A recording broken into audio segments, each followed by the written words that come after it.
అది ఢిల్లీ అసెంబ్లీ ఎన్నికల ఫలితాలు రిలీజ్ అవుతూ వస్తున్నాయి. ఇప్పటి వరకు ఉన్నటువంటి వాటిలో మాత్రం బీజేపీ క్లియర్గా ముందంజలో ఉన్నటువంటి సిచ్యువేషన్, మ్యాజిక్ ఫిగర్ కూడా దాటింది. ఆల్మోస్ట్ ఎగ్జిట్ పోల్స్ అంచనాలు అన్నీ కూడా నిజమవుతున్నటువంటి సిచ్యువేషనే మనకు కనిపిస్తుంది. మరి కాసేపట్లో ఆల్మోస్ట్ మనకు పూర్తి డీటెయిల్స్, క్లియర్ పిక్చర్ వచ్చే ఛాన్సెస్ ఉంటాయి. మరి డిస్కస్ చేద్దాం. గెస్టులు కూడా రెడీగా ఉన్నారు. ప్రస్తుతం స్టూడియోలో మనతో పాటు హనుమంతరావు గారు, ఆప్ అధికార ప్రతినిధి వీరు. నమస్తే అండి, welcome to the debate. Amarnath గారు, బీజేపీ అధికార ప్రతినిధి. నమస్తే అండి, welcome to the debate. Doctor Balmuri Venkat గారు, కాంగ్రెస్ ఎమ్మెల్సీ. లక్ష్మీనారాయణ గారు, విశ్లేషకులు. నమస్తే అండి, వెల్కమ్ టు ద డిబేట్. నమస్తే అండి. ఓకే, ముందుగా హనుమంతరావు గారు, అసలు ఇది మీరు ఎక్స్పెక్ట్ చేశారా? లేదండి, ఎక్స్పెక్ట్ అయితే చేయలేదు. ఇంకా రిజల్ట్ వస్తుంది అంటే ఇంకా నమ్మకం ఉందా? బీజేపీ ఇంతకుముందు 46 స్థానాల్లో ముందంజలో ఉన్నారన్నారు. మరి ఇప్పుడు మళ్ళీ మీ 44 అన్నారు. మళ్ళీ మీ రిప్రజెంటేటివే ఇందాక 39, 30, 39, 30 అట్లా ముందు వెనకాల అవుతుంది. చూడాలి. ఏదైనప్పటికీ ప్రజా తీర్పు అంతిమంగా మనం స్వాగతించాల్సిందే, యాక్సెప్ట్ చేయాల్సిందే. అది రాను చూద్దాము. మీరు అన్నట్టు ఇంకా 2 గంటల్లో క్లారిటీ వస్తుంది. దీంట్లో మనము విశ్లేషించుకోవాల్సింది ఏంటంటే, బీజేపీ చాలా గట్టిగా, అంటే మీరు అన్నట్టుగా ఇందాక కనీసం 15-20 సంవత్సరాల నుంచి అధికారంలో లేదు. అయితే ఈసారి ఖచ్చితంగా రావాలి. ఒకటి 27 సంవత్సరాలు సార్, 20 సంవత్సరాలు, 27 సంవత్సరాలకి ఇప్పుడు ఈసారి ఎట్టి పరిస్థితుల్లో ఢిల్లీలో అధికారంలోకి రావాలి అన్న ఉద్దేశంతో అన్ని అస్త్రశస్త్రాలు ఉపయోగించింది. లేని లిక్కర్ స్కామ్ దగ్గర నుంచి నార్త్లో మీరు గమనిస్తే డబ్బు మద్యం ప్రభావం తక్కువ సౌత్లో కన్నా. ఇక్కడ ఒక ఓటు మన దగ్గర తెలిసింది, అందరికి తెలిసిందే, మనకి చాలా కాస్ట్లీ. 5,000, 2,000, 3,000 దగ్గర నుంచి. నార్త్లో ఆ పరిస్థితి ఉండదు మీకు. ఈసారి మాత్రము డబ్బుతో పాటు షూస్, బ్లాంకెట్స్, అన్ని వస్తువులు ఓపెన్గా మనం ఈసారి పంచుతున్నట్టు కనిపించింది. ఈ విషయాన్ని ఈ ఎన్నికల సంఘానికి కంప్లైంట్ చేస్తే ఎన్నికల సంఘం కూడా చూసి చూడనట్టు వివరించింది. అంటే ఈసారి మేము బీజేపీతో పాటు ఎన్నికల సంఘంతో కూడా పోరాటం చేయాల్సి ఉంటుంది.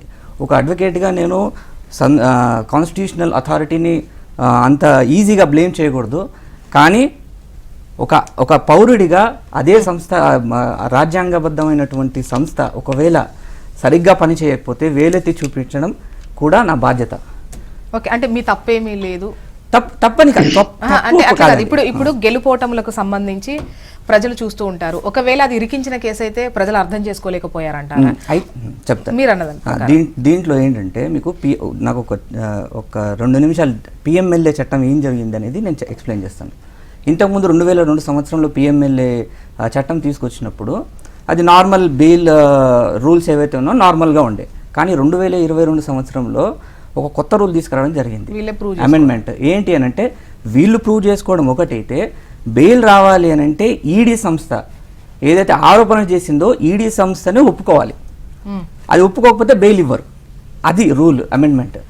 అది ప్రిన్సిపల్స్ ఆఫ్ న్యాచురల్ జస్టిస్కి అగెయిన్స్ట్ అని ఇప్పుడు సుప్రీంకోర్టులో ఆల్రెడీ కేసు పెండింగ్ ఉంది.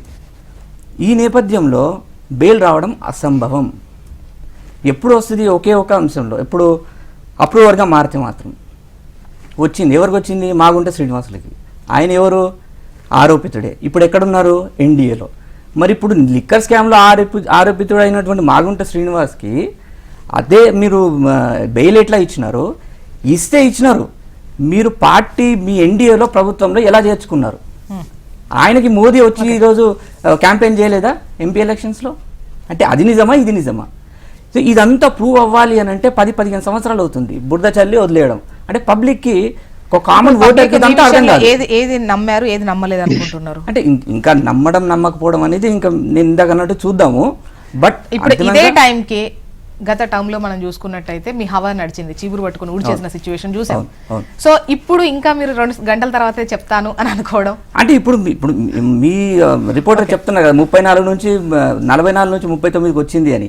ఇప్పుడు 2 గంటల నుంచి ఆ అగ్రనేతలు లీడ్ లో లేని వాళ్ళు ఇప్పుడు అందరూ లీడ్ లోకి వస్తున్నారు. చూద్దాం. Okay, and coming to BJP, విన్నారు పక్కనే ఆరోపణలు, అండ్ కొన్ని రోజుల నుంచి కూడా ఇవన్నీ కూడా మీరు ఫేస్ చేస్తున్నారు.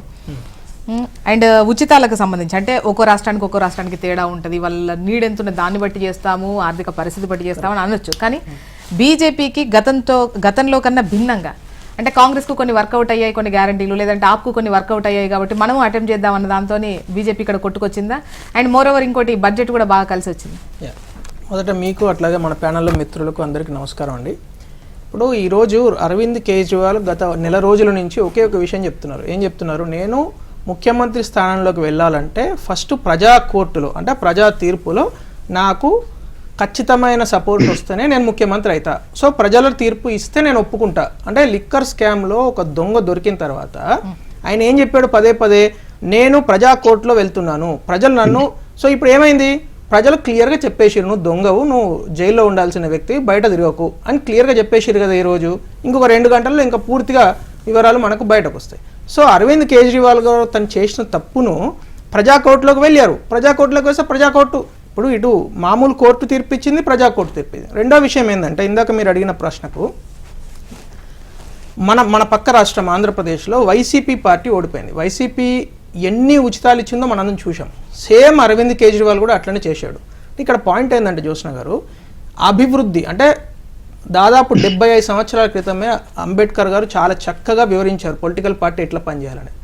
అభివృద్ధి అండ్ అభివృద్ధి ఫలాలను ఈక్విటబుల్ డిస్ట్రిబ్యూషన్ ఆఫ్ డెవలప్మెంట్, ఈ రెండు ఉంటేనే భారతదేశం అభివృద్ధి చెందుతుందని చాలా క్లియర్గా చెప్పారు వారు. సో దాన్నే భారతీయ జనతా పార్టీ తూచా తప్పకుండా 100% పాటిస్తున్నది.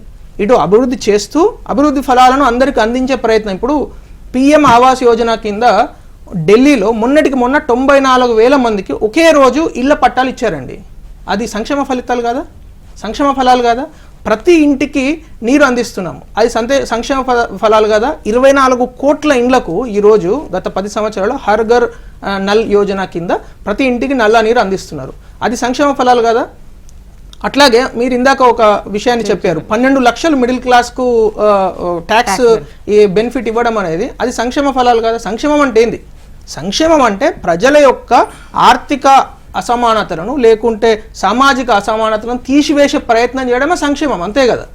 అందరికీ ఈక్వల్ ఆపర్చునిటీ ఉందనుకోండి, సంక్షేమం ఇవ్వాల్సిన పని లేదు. భారతదేశంలో అనాదిగా కొన్ని సమస్యలతో మనం ఎదుర్కొన్నాం కాబట్టి ప్రజాస్వామ్య దేశం అయిన తర్వాత న్యాచురల్గా అంబేద్కర్ గారు కావచ్చు అట్లాంటి పెద్దలందరూ చెప్పిన విధంగా మనం ప్రజాస్వామ్యంలో ఈరోజు కొన్ని సంక్షేమ ఫలితాలను ఎక్కడిదక్కడ దాని యొక్క అవసరాల తగ్గట్టు ఇప్పుడు ఎస్సీ ఎస్టీ ఓబీసీ వాళ్ళకు రిజర్వేషన్స్ ఇస్తూ ఇవన్నీ కూడా సంక్షేమంలో భాగం, ఫండమెంటల్ భాగాలు అవన్నీ.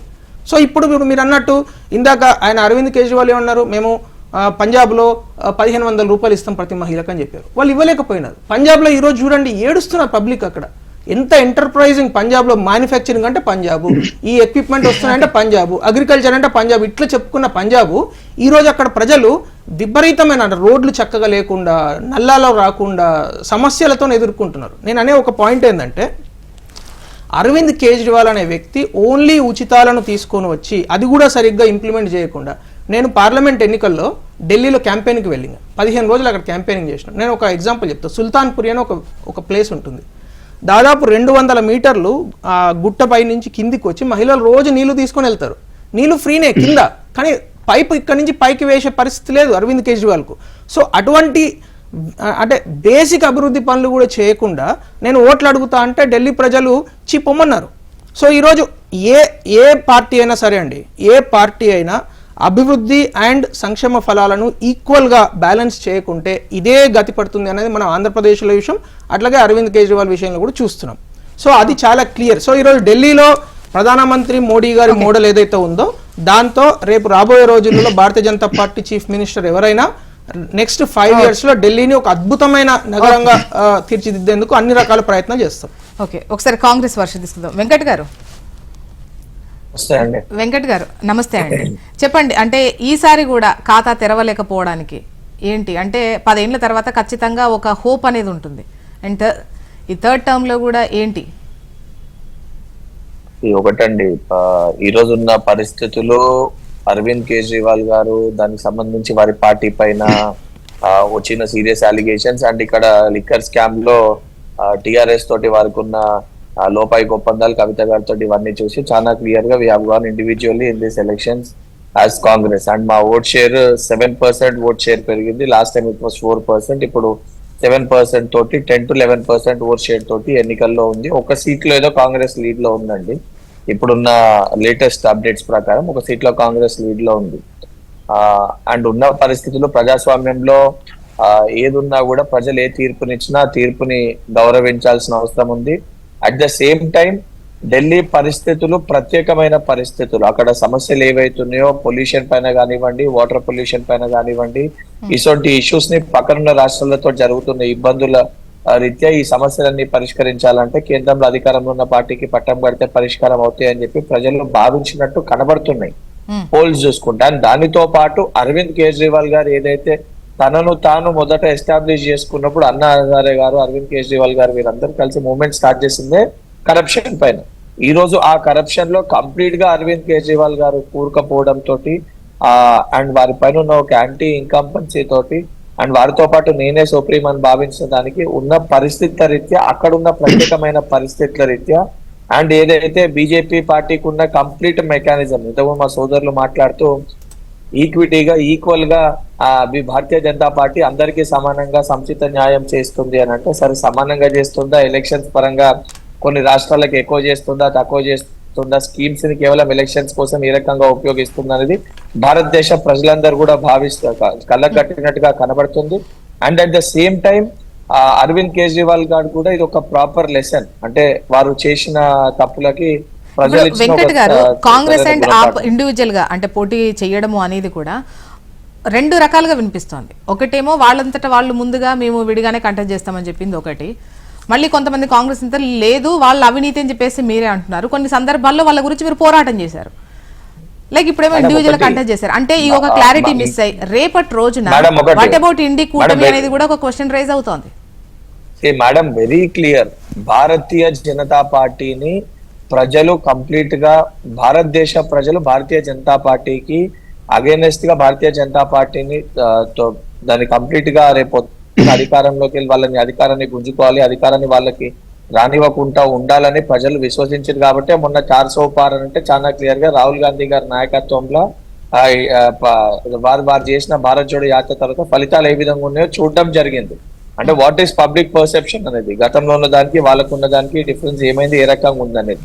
అండ్ ఢిల్లీ విషయంలో వెరీ క్లియర్ గా లిక్కర్ స్కామ్ కల్వకుంట్ల చంద్రశేఖర్ రావు గారితో ఇక్కడ బీఆర్ఎస్ పార్టీ తోటి ఒప్పందాలు పెట్టుకొని చాలా క్లియర్ గా మొదటే మేము వాళ్ళతోటి కలిసి నడవము, కలిసి వెళ్ళమని చెప్పి కూడా ప్రకటించడం జరిగింది. అండ్ రేపు పొద్దున దానిపైన క్లియర్ స్టాండ్ కూడా, ఎందుకనంటే ఈ రోజు అరవింద్ కేజ్రీవాల్ గారికి కొంతమందికి మేమే సుప్రీం అని చెప్పి ఒక పర్సెప్షన్ కూడా ఉంది. కాకపోతే ఎక్కడన్నా కూడా కాంగ్రెస్ లెడ్ కూటమి ఏదన్నా ఉంటే అక్కడ ఫలితాలు వేరే రకంగా ఉన్నాయి. మనం జార్ఖండ్ అక్కడ చూసుకుంటే ఏదైతే అరవింద్ కేజ్రీవాల్ గారు నేను నా మాది తప్ప ఎవరేం లేదు, అసలు వేరే ఏం లేదు అని ఆ భావనలో ఉంటే ఈరోజు ఫలితాలు ఏ విధంగా ఉంటాయో కూడా అందరికి కూడా చాలా స్పష్టంగా కనబడుతుంది. ఓకే, ఇక్కడ ముఖ్యంగా ఇండి కూటమికి సంబంధించి ఇంతకుముందు మీరన్నదే తీసుకుంటే పార్లమెంట్ ఎన్నికల్లో ఇండి కూటమి వైజ్ ఏ విధంగా, ఒక విధంగా చెప్పాలంటే ఈసారి సంకీర్ణ ప్రభుత్వం వచ్చేటువంటి రిజల్ట్స్ ఇచ్చారు. సో రాష్ట్రాల వైజ్ వచ్చేసరికి మాత్రం అటువంటి సఖ్యతగానే ఐక్యత లేదు, ఓన్లీ ఇవి పార్లమెంట్ ఎన్నికల వరకే ఈ కూటమియా. అండ్ ముఖ్యంగా ఏ టాపిక్ మీద కూడా ఫైట్ చేయాలన్నా కూడా ఒకరిది ఒకటి ఇంకొకరిది ఇంకొకటి ఉంటుంది. సో ఈ కూటమి ఈ ఐక్యత పట్ల ప్రజలకు కూడా అంత నమ్మకం లేదు. అండ్ ఇక్కడ కంటెస్ట్ చేసిన విధానాన్ని బట్టి కూడా రేపటి రోజున ఇండి కూటమి పరిస్థితి ఎట్లా ఉంటుంది అనేదే క్వశ్చన్. మేడం ఈ రోజు ఉన్న పొలిటికల్ సిస్టమ్ ప్రకారంగా ఇప్పుడు మహారాష్ట్రలో అధికారాన్ని చేపట్టాలని చెప్పని ఆ రోజు రెండు పార్టీలని ఎన్సీపీని శివసేనని ఇచ్చి షిండే గారిని ముఖ్యమంత్రిగా చేసింది. వాడుకొని మళ్ళా బీజేపీ పార్టీ కంప్లీట్ మెజారిటీ రాగానే ఈరోజు షిండే గారి పరిస్థితి మహారాష్ట్రలో ఏ విధంగా ఉందో చూస్తున్నాం. సో ఇవన్నీ పొలిటికల్ గా యాజ్ ఆన్ డేట్ ఆ రోజున్న పరిస్థితుల రీత్యా, ఆ రోజున్న పబ్లిక్ ఒపీనియన్ మేరకు, ఆ రోజున్న పార్టీల ఒపీనియన్ మేరకు decisions will be made madam. ఇప్పుడు బీజేపీ పార్టీ కూడా సరే ఈ రోజు వాళ్ళు మాట్లాడుతుండ్రు, మేము కంప్లీట్ ఇక్కడికి వచ్చినాం, వారు స్టార్ట్ అయింది ఎక్కడికి వెళ్ళి ఈ రోజు వారు చేస్తున్నాయి కూడా ప్రజలు గమనిస్తున్నారు. అండ్ 100% రేపు పొద్దున భారతీయ జనతా పార్టీని ఓడగొట్టేది, భారతీయ జనతా పార్టీకి ప్రత్యామ్నాయం కాంగ్రెస్ పార్టీ అనేది చాలా స్పష్టంగా ప్రజలు రానున్న రోజుల్లో తీర్పిస్తారు. ఓకే, ఒకసారి విశ్లేషణ తీసుకుందామండి లక్ష్మీనారాయణ గారి దగ్గర నుంచి. లక్ష్మీనారాయణ గారు, చూస్తున్నారు రిజల్ట్స్ వస్తూ ఉన్నాయి, బీజేపీ ఆల్మోస్ట్ క్లియర్గానే ముందంజలో కనిపిస్తోంది, ఆల్రెడీ మ్యాజిక్ ఫిగర్ దాటే కనిపిస్తోంది, మరి కాసేపట్లో పూర్తి డీటెయిల్స్ వస్తాయి. బట్ ఇప్పుడు బీజేపీకి కలిసి వచ్చిన అంశాలు ఏంటనుకుంటున్నారు, అటు ఆప్కు బెడిసి కొట్టిన ఏంటనుకుంటున్నారు? అండ్ స్టిల్ ఇప్పుడు కాంగ్రెస్ కూడా 10 ఏళ్ల తర్వాత కూడా మళ్ళీ అదే పొజిషన్లో ఉండడానికి ఏంటనుకుంటున్నారు? కృష్ణ గారు నమస్తే, మీకు మిత్రులకి. నమస్తే. ఢిల్లీ ఎన్నికలు ఇండియా కూటమి భాగస్వామ్య పార్టీలైన ఆమ్ ఆద్మీ పార్టీ, కాంగ్రెస్ రెండు కన మనసిప్పి అలయన్స్ పెట్టుకొని పోటీ చేస్తుంటే ఫలితాలు భిన్నంగా ఉండేవి అని ఇవాళ ఓటింగ్ పర్సంటేజ్లను బట్టి మనకు తెలుస్తా ఉంది.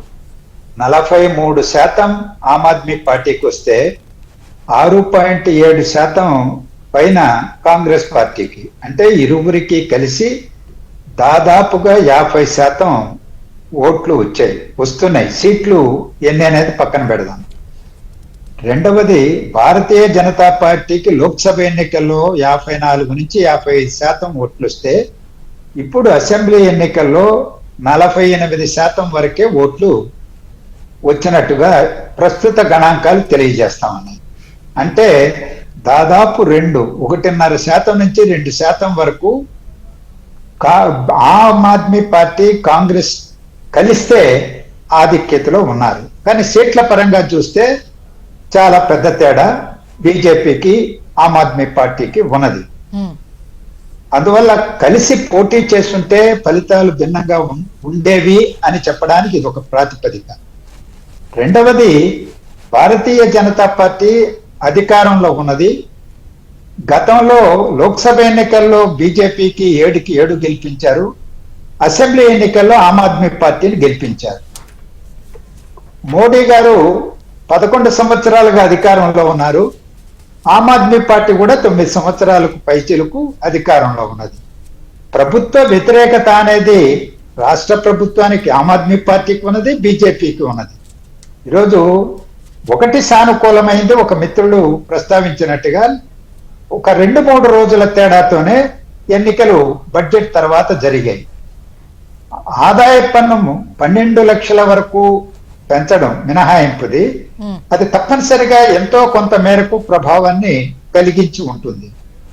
రెండవది, కేంద్రంలో అధికారంలో ఉన్నారు, రాష్ట్ర ప్రభుత్వానికి పూర్తి అధికారాలు లేవు. అదేమి పరిపూర్ణమైనటువంటి రాష్ట్రం కాదు, ఇతర రాష్ట్రాలతో ఉన్నట్టు అధికారాలు లేవు.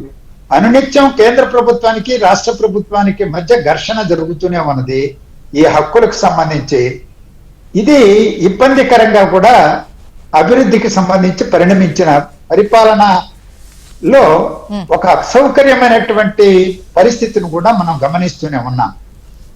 ఈరోజు ఆమ్ ఆద్మీ ప్రభుత్వం విద్య, వైద్య రంగాలకు సంబంధించిన కొంత మెరుగైనటువంటి వసతులు కల్పించినప్పటికీ ఇతరేతర అంశాలలో వాళ్ళు డిఫెన్స్ పోరాటం చేయాల్సి వచ్చింది. ప్రత్యేకించి మద్యం కుంభకోణం, అది మద్యం కుంభకోణం ఆ రాష్ట్రానికే పరిమితం కాకుండా ఇతర రాష్ట్రాల రాజకీయ పార్టీని కూడా కుదిపేసింది. అది టిఆర్ఎస్ కావచ్చు, లేకపోతే ఇతర పార్టీలు కావచ్చు. వాళ్ళు ముఖ్యమంత్రి కేజ్రీవాల్ గారికి మొదలుకొని సిసోడియా వరకు జైలుకి వెళ్ళి వచ్చారు. వాళ్ళు వచ్చిన ఉద్యమం అవినీతి వ్యతిరేక ఉద్యమంలో పుట్టుకొచ్చినటువంటి పార్టీ ఆమ్ ఆద్మీ పార్టీ, నాయకుడు కేజ్రీవాల్. వాళ్లే ఒక మద్యం కుంభకోణంలో జైలుకి వెళ్ళి వచ్చేటప్పటికి దాని ప్రభావం తప్పనిసరిగా ప్రజలపైన ఉంటుంది. ఏంటి ఈ పోకడలేంటి, ఈ అవినీతి పరిస్థితి ఏంటని ఎంతో కొంత నమ్మిన పరిస్థితే. అందువల్ల కూడా ఇంపాక్ట్ చూపించి ఉంటాయి డెఫినెట్ గా, తప్పనిసరిగా ఇంపాక్ట్ చూపెట్టాయి. కానీ అదే సందర్భంలో బీజేపీకి కూడా సానుకూలమైనటువంటి సానుకూల అంశాల గురించి తీసుకుంటారు. Welcome back. లక్ష్మీనారాయణ గారు, బీజేపీకి అనుకూలించిన అంశాలు. ఒకటి, కేంద్ర ప్రభుత్వంలో ఉండడం, మొత్తం కేంద్ర మంత్రులందరూ ఎన్నికల్లో భాగస్వాములు కావడం, కేజ్రీవాల్ వ్యక్తిగతంగాను తన ప్రభుత్వం, ఆమ్ ఆద్మీ పార్టీ చారిష్మా కోల్పోయి అవినీతి ఆరోపణలతో జైలుకి వెళ్ళడం, అలాగే రాష్ట్రానికి సంబంధించినటువంటి అంశాలపైన దృష్టి సారించకపోగా నీటికి సంబంధించి, యమునా నది నీటికి సంబంధించి, కాలుష్యానికి సంబంధించి పొరుగు రాష్ట్రం మీద విషం వెళ్ళగెక్కే ప్రకటనలు. అది నది, అన్ని నదులు పొల్యూట్ అయిపోతున్నాయి, కానీ హర్యానా నుంచి బీజేపీ విషపూరితం చేస్తుందనే ఆరోపణ ఎవరు కూడా అది ఒప్పుకోరు. అంగీకరించలేదు, దాన్ని విశ్వసించలేదు. అలాగే ఆదాయ పన్ను మినహాయింపు పెంచడం 12 లక్షల వరకు, మధ్యతరగతి అత్యధికంగా ఉద్యోగ వర్గాలు ఎక్కువగా ఉన్నటువంటి దేశ రాజధాని నగరం, దాని ఇంపాక్ట్ కూడా ఉన్నది. పక్కన ఈరోజు హర్యానాలో అధికారంలోకి వచ్చింది. హర్యానా అంటే ఢిల్లీలో అంతర్భాగంగానే ఉంటుంది అనేక ప్రాంతాలు. ఆమ్ ఆద్మీ పార్టీ ఘోరంగా వైఫల్యం చెందింది, అక్కడ డిపాజిట్లు కూడా సంపాదించుకోలేకపోయింది. కాంగ్రెస్ అధికారంలోకి రాకుండా చేయగలిగింది, కానీ ఆమ్ ఆద్మీ పార్టీ తన ఇమేజ్ ని హర్యానాలో పెంచుకోలేకపోయింది. ఒకవైపున రైతులు ఆందోళన చేస్తున్న సంవత్సరాల తరబడి వాళ్ళకు మద్దతు ఇచ్చినప్పటికీ ఈరోజు హర్యానాలో వాళ్ళకి ఫలితాలు సక్రమంగా లేకపోవడంతో దాని ఇంపాక్ట్ కూడా నెగిటివ్ గా ఢిల్లీ మీద పడి ఉంటుంది. ఢిల్లీ ఎన్నికల్లో బీజేపీ ఆ మేరకు లబ్ధి పొందడానికి ఈరోజు కాంగ్రెస్ ఆమ్ ఆద్మీ పార్టీ విడిపోయి పోటీ చేయడం, ఒకవేళ ఒక విధంగా లోక్సభ ఎన్నికల్లో 7కి 7 గెలిచిన 54% ఓట్ల పైగా సంపాదించుకున్న, అసెంబ్లీ ఎన్నికలప్పుడు ఓటింగ్ పర్సెంటేజ్ పడిపోయినప్పటికీ బీజేపీకి వీళ్ళు విడివిడిగా పోటీ చేయడం వల్ల ఒక సానుకూలత అధికారానికి వచ్చేటువంటి అవకాశం భారతీయ జనతా పార్టీకి మారింది. ఇలాంటి అనేక అంశాల కలయిక ద్వారానే బీజేపీ ఈరోజు 48% ఓట్లు వచ్చినప్పటికీ అధికారానికి రాగలుగుతున్నది. దాదాపు 50% ఓట్లు ఇండియా కూటమి అంటే ఆమ్ ఆద్మీ పార్టీ కాంగ్రెస్ కు కలిపి వస్తున్నప్పటికీ వాళ్ళు రాలేకపోతున్నారు. ఓకే. అండ్ హనుమంతరావు గారు, ముఖ్యంగా ఈ విడివిడిగా కంటెస్ట్ చేసే విషయంలో ఆపే ముందుగా ముందడిగేసి మేము ఇండివిజువల్ గానే పోటీ చేస్తున్నామని చెప్పింది. ఈవెన్ కాంగ్రెస్ చెప్పలేదు. ఆ తర్వాత మేము కూడా విడిగానే అని చెప్పేసి వాళ్ళు అనౌన్స్ చేసుకున్నారే తప్ప, ఎందుకంటే చాలా సందర్భాల్లో ఈ కేసులకు సంబంధించి కూడా కాంగ్రెస్ జాతీయ పార్టీ అయినప్పటికీ 2 రాష్ట్రాల్లో 2 వైఖరులు కూడా ప్రదర్శించిన సందర్భాల్లో విమర్శలు కూడా ఫేస్ చేసింది. ఇక్కడైతే ఒక లెక్క, అదే కనుక మీకు ఇండి కూటంలో ఆపు ఉంటే మాత్రం అక్కడ ఒక లెక్కన అని చెప్పేసి ఈవెన్ తెలంగాణ దగ్గర కూడా పెద్ద ఎత్తున విమర్శలు ఫేస్ చేసింది. అయినా కూడా మీకు సపోర్టివ్ గానే ఉంది. బట్ మీరు మాత్రం ఇండివిజువల్ గా బయటకు వచ్చి విడిగానే కంటెస్ట్ చేస్తామని చెప్పారు. సో అది మీకే దెబ్బ కొట్టింది అనేది లేదండి. ఇప్పుడు మనము సార్వత్రిక ఎన్నికలు అప్పుడు గుర్తు చేసుకుంటే ఈ కూటమి విషయం అనేది ఈ పార్లమెంటరీ ఎలక్షన్స్ వరకే పరిమితము.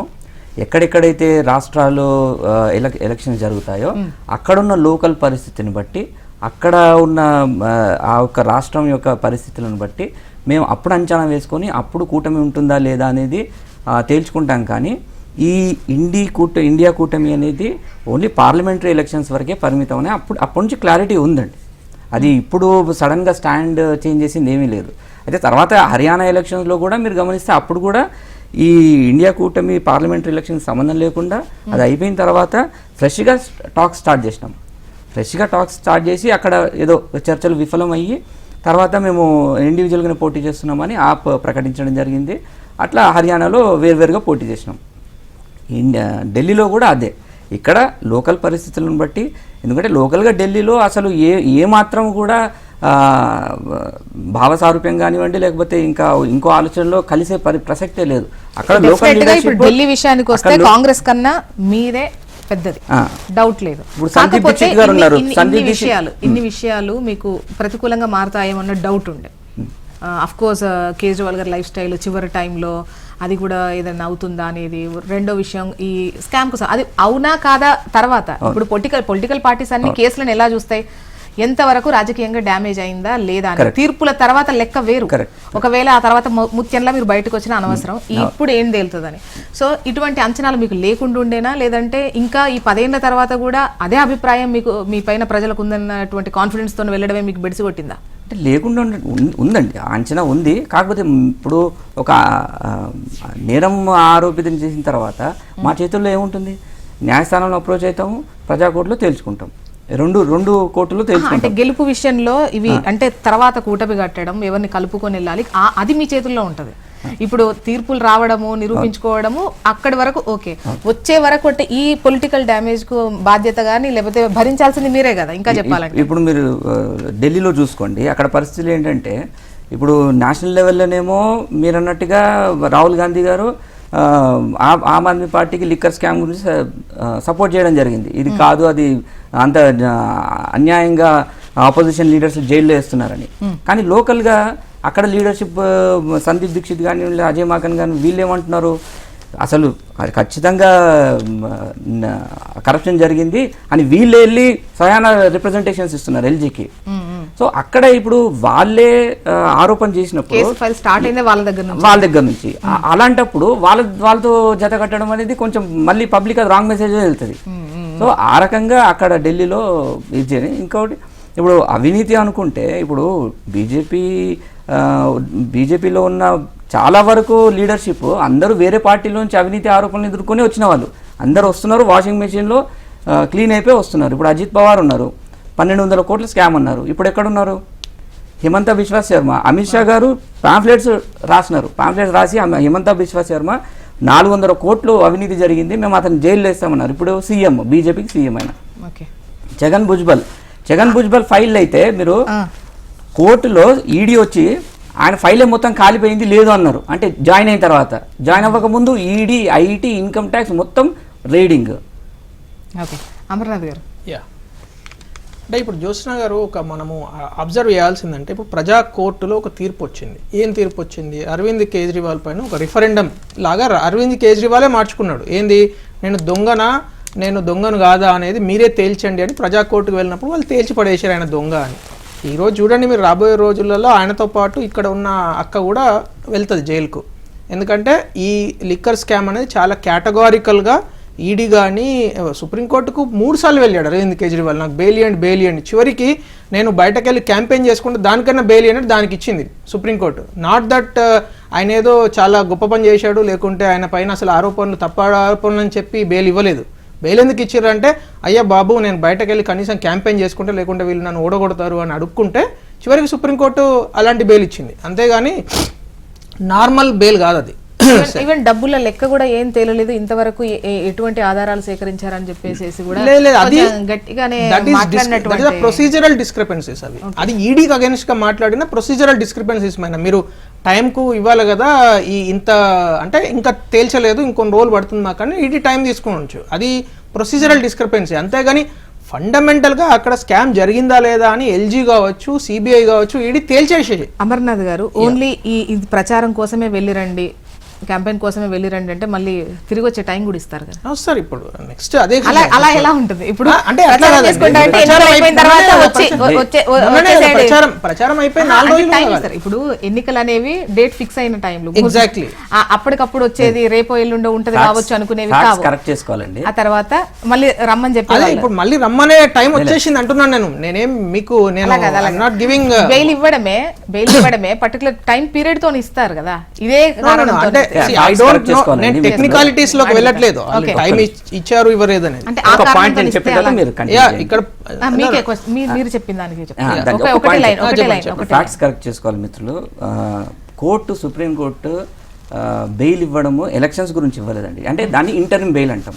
అది పార్లమెంటరీ ఎలక్షన్స్కి ఇచ్చినారు. పార్లమెంటరీ ఎలక్షన్స్ జరిగినప్పుడు ప్రచారం చేసుకోవడానికి ఇంటర్మ్ బెయిల్ ఇచ్చినారు. ఆ టైం మీరు అన్నట్టుగా టైం చెప్పి మళ్ళీ వాపస్ వెళ్ళిపోయినారు. కానీ తర్వాత ఇచ్చిన బెయిల్ కంప్లీట్ పర్మనెంట్ బెయిల్. అది అంటే బెయిల్లో కూడా మనకి ఎట్లా ఉంటుంది అని అంటే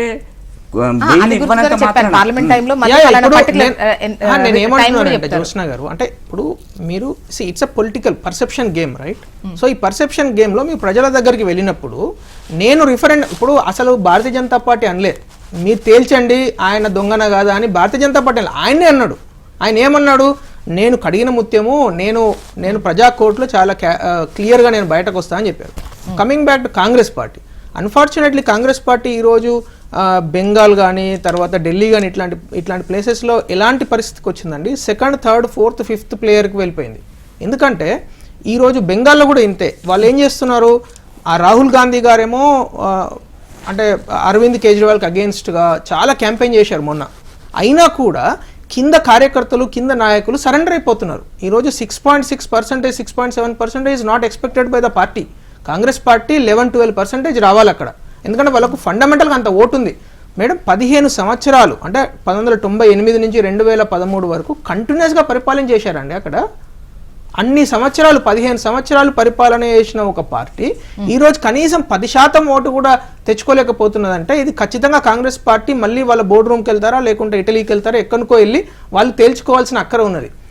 రెండో విషయం ఏంటంటే సేమ్ అదే బెంగాల్లో కూడా అట్లనే సరెండర్ చేశారు. 2% ఓటుకు పడిపోయినారండి. 2%, 2% పడిపోయింది కాంగ్రెస్ పార్టీ, జాతీయ పార్టీ బెంగాల్ లాంటి ప్లేస్లో. ఈ రోజు ఏం చేస్తున్నారంటే అరవింద్ కేజ్రీవాల్ గారిని గెలిపించడానికి వాళ్ళు పూర్తి స్థాయిలో కాంగ్రెస్ పార్టీ కార్యకర్తలు నాయకులు పనిచేశారు. అయినా కూడా భారతీయ జనతా పార్టీ ఫ్లయింగ్ కలర్స్తోనే ఈరోజు గెలుస్తున్నది. ఎందుకు గెలుస్తున్నారంటే భారతీయ జనతా పార్టీ పైన ఉన్న ప్రజలకున్న విశ్వాసం. ఇందాక మీరు ఒక మాట చెప్తూ అక్కడ ఈవెన్ ముస్లిమ్స్ కూడా, నేను ఒక 6-7 నియోజకవర్గాలు ముస్లిం పాపులేషన్ 35-36 ఎబోవ్ ఉన్న దానిలో కూడా ఒక 2-3 నియోజకవర్గాలలో భారతీయ జనతా పార్టీ చాలా చక్కగా గెలుస్తున్నది. ఇప్పుడు అక్కడ ఓక్లా కావచ్చు, ముస్తఫాబాద్ కావచ్చు, సీలంపూర్లో కూడా ముందంజలు ఉండే ఇప్పటి వరకు. సో నేను అనేది ఏంటంటే అక్కడ అన్ని వర్గాలు, ఓబీసీలు కావచ్చు, మహిళలు కావచ్చు, యువత కావచ్చు, అట్లాగే ఎస్సీ ఎస్టీలు, ముస్లిమ్స్ కూడా భారతీయ జనతా పార్టీ మీద పూర్తి స్థాయి విశ్వాసాన్ని చూపిస్తున్నారు. అంటే దేనికి ఒక కారణం, ఇప్పుడు ఒక కారణం చెప్పలేమండి. ఎందుకంటే ఇక్కడ ఒక 6-7 ఇంపార్టెంట్ రీజన్స్. ఎందుకంటే అభివృద్ధి చేయడం దగ్గర నుంచి, అభివృద్ధి ఫలాలను అందరికి పంచడం దగ్గర నుంచి చాలా విషయాలు ఉంటాయండి. స్టేట్ అండ్ సెంట్రల్ ఏం లేకుండా సాఫీగా వెళ్ళాలంటే సెంట్రల్ లో ఎవరు ఉన్నారో వాళ్ళైతేనే బెటర్ గా ఉంటుందని 2020లో కూడా ఆ లాజిక్ నేను ఒప్పుకోనండి. 2020లో ఒకటి మాత్రమే చెప్పాను. రిమైనింగ్ ఇంతకుముందు మనం మాట్లాడుకున్నట్టు చాలా రీజన్స్ ఉండి ఉంటారు. ఈ నదీ జలాలకు సంబంధించి ఇంకా రకరకాల లెక్కలు, వీళ్ళ పైన వచ్చినటువంటి ఆరోపణలు, ఇంకా ఏవైతే మీరు ఇచ్చినటువంటి వాగ్దానాలు, ఖచ్చితంగా వాగ్దానాలు పనిచేస్తాయి కదా మేడం. ఇప్పుడు వాగ్దానం అంటే ఏంది? వాగ్దానం మీద విశ్వాసం కూడా ఉండాలి కదా. ఇప్పుడు మేము వాగ్దానం చేసినంత మాత్రాన ప్రజలు ఓట్లేస్తారని మీరేమి అది గ్యారంటీడ్ ఏం కాదు. ఆ వాగ్దానం ఎవరు చేస్తున్నారు, వీళ్ళు చేయగలుగుతారా లేదా అనే విశ్వాసము ప్రజలకు వచ్చినప్పుడే అది ఒప్పుకుంటారు. ఇప్పుడు ఇక్కడ కూడా టీఆర్ఎస్, కాంగ్రెస్ పార్టీ, బీజేపీ ఇక్కడ ట్రయాంగులర్ ఉన్నాయి. కానీ ఇంతకుముందు మీరు ఒక మాట అన్నారు, అంటే కాంగ్రెస్ ఆప్ కు సహకరించే విధంగా, ఆప్ కు వర్కౌట్ అయ్యే విధంగా పనిచేసిందంటే అక్కడ ఓట్ల పర్సంటేజ్ కానివ్వండి గతంతో కంపేర్ చేస్తే ఇప్పుడు లేదు అసలు. ఇంకా చెప్పాలంటే వాళ్ళకి కొంచెం పెరిగిందంటే వీళ్ళు కూడా పోయాయేమో అనేటువంటి డౌట్. సో యాక్చువల్ గా వర్కౌట్ అయింది లేదు అక్కడ. అదే కదా, ఇప్పుడు వాళ్ళు పనిచేశారంటే వాళ్ళు 12% ఓటు ఉన్నది 6.5% పడిపోయారంటే పనిచేసినట్టే కదా. ఇప్పుడు కింద సరెండర్ అయిపోయింది సార్. మీరు madam Bengal elections, Delhi elections చాలా క్లోజ్గా అబ్జర్వేషన్ నేను. ఢిల్లీ ఎలక్షన్స్లో వాళ్ళు 4.3% లాస్ట్ టైం, అంటే 9.9 నుంచి 9.7 నుంచి 4.3కి పడిపోయినారు. ఇది 2015కు 2020కి వచ్చేసరికి. అదే 2019 ఎన్నికలలో వాళ్ళు ఆమ్ ఆద్మీ పార్టీ కన్నా ఎక్కువ ఓట్లు సాధించారు పార్లమెంటరీ ఎన్నికలలో. మొన్న కూడా పార్లమెంట్ ఎన్నికలలో ఆమ్ ఆద్మీ పార్టీ కన్నా తక్కువనే ఓట్లు సాధించారు. ఎందుకంటే వాళ్ళు కలిసి పోరాటం చేశారు కాబట్టి వాళ్ళు కలిసి సమ్ 43-44% వచ్చింది.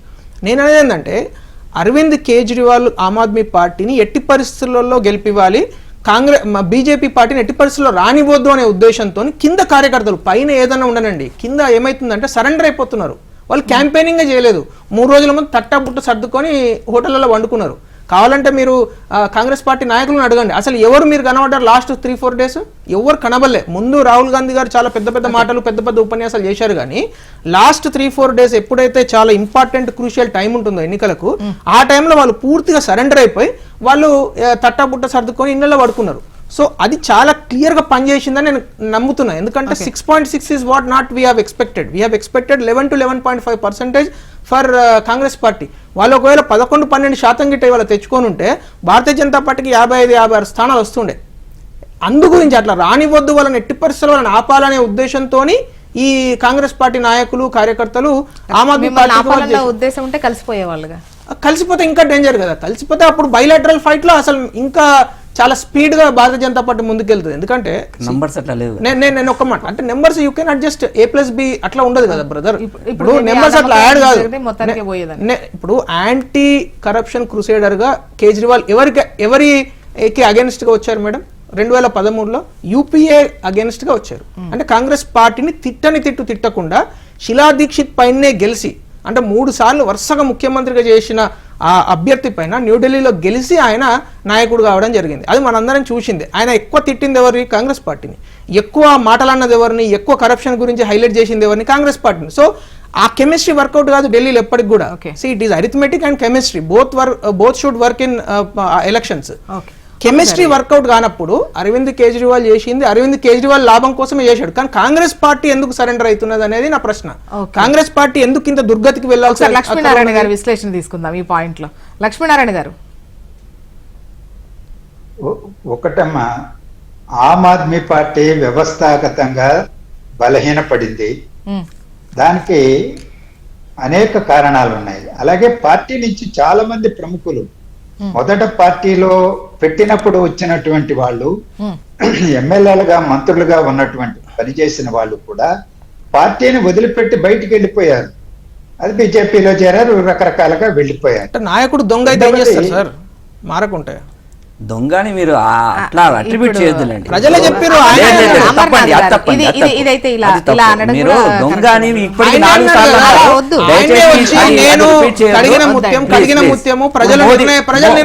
మోదీ హంతకుడు అంటే మీరు ఒప్పుకుంటారా? మోదీ గుజరాత్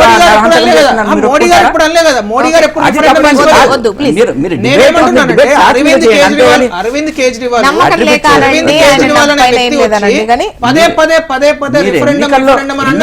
మాట్లాడిన దొంగ దొంగ ఆన్సర్లు అంటే మోదీ నరాంత కూడా నేను కూడా అంటాను. మరి మీరు ఒప్పుకుంటారా? మనం చర్చ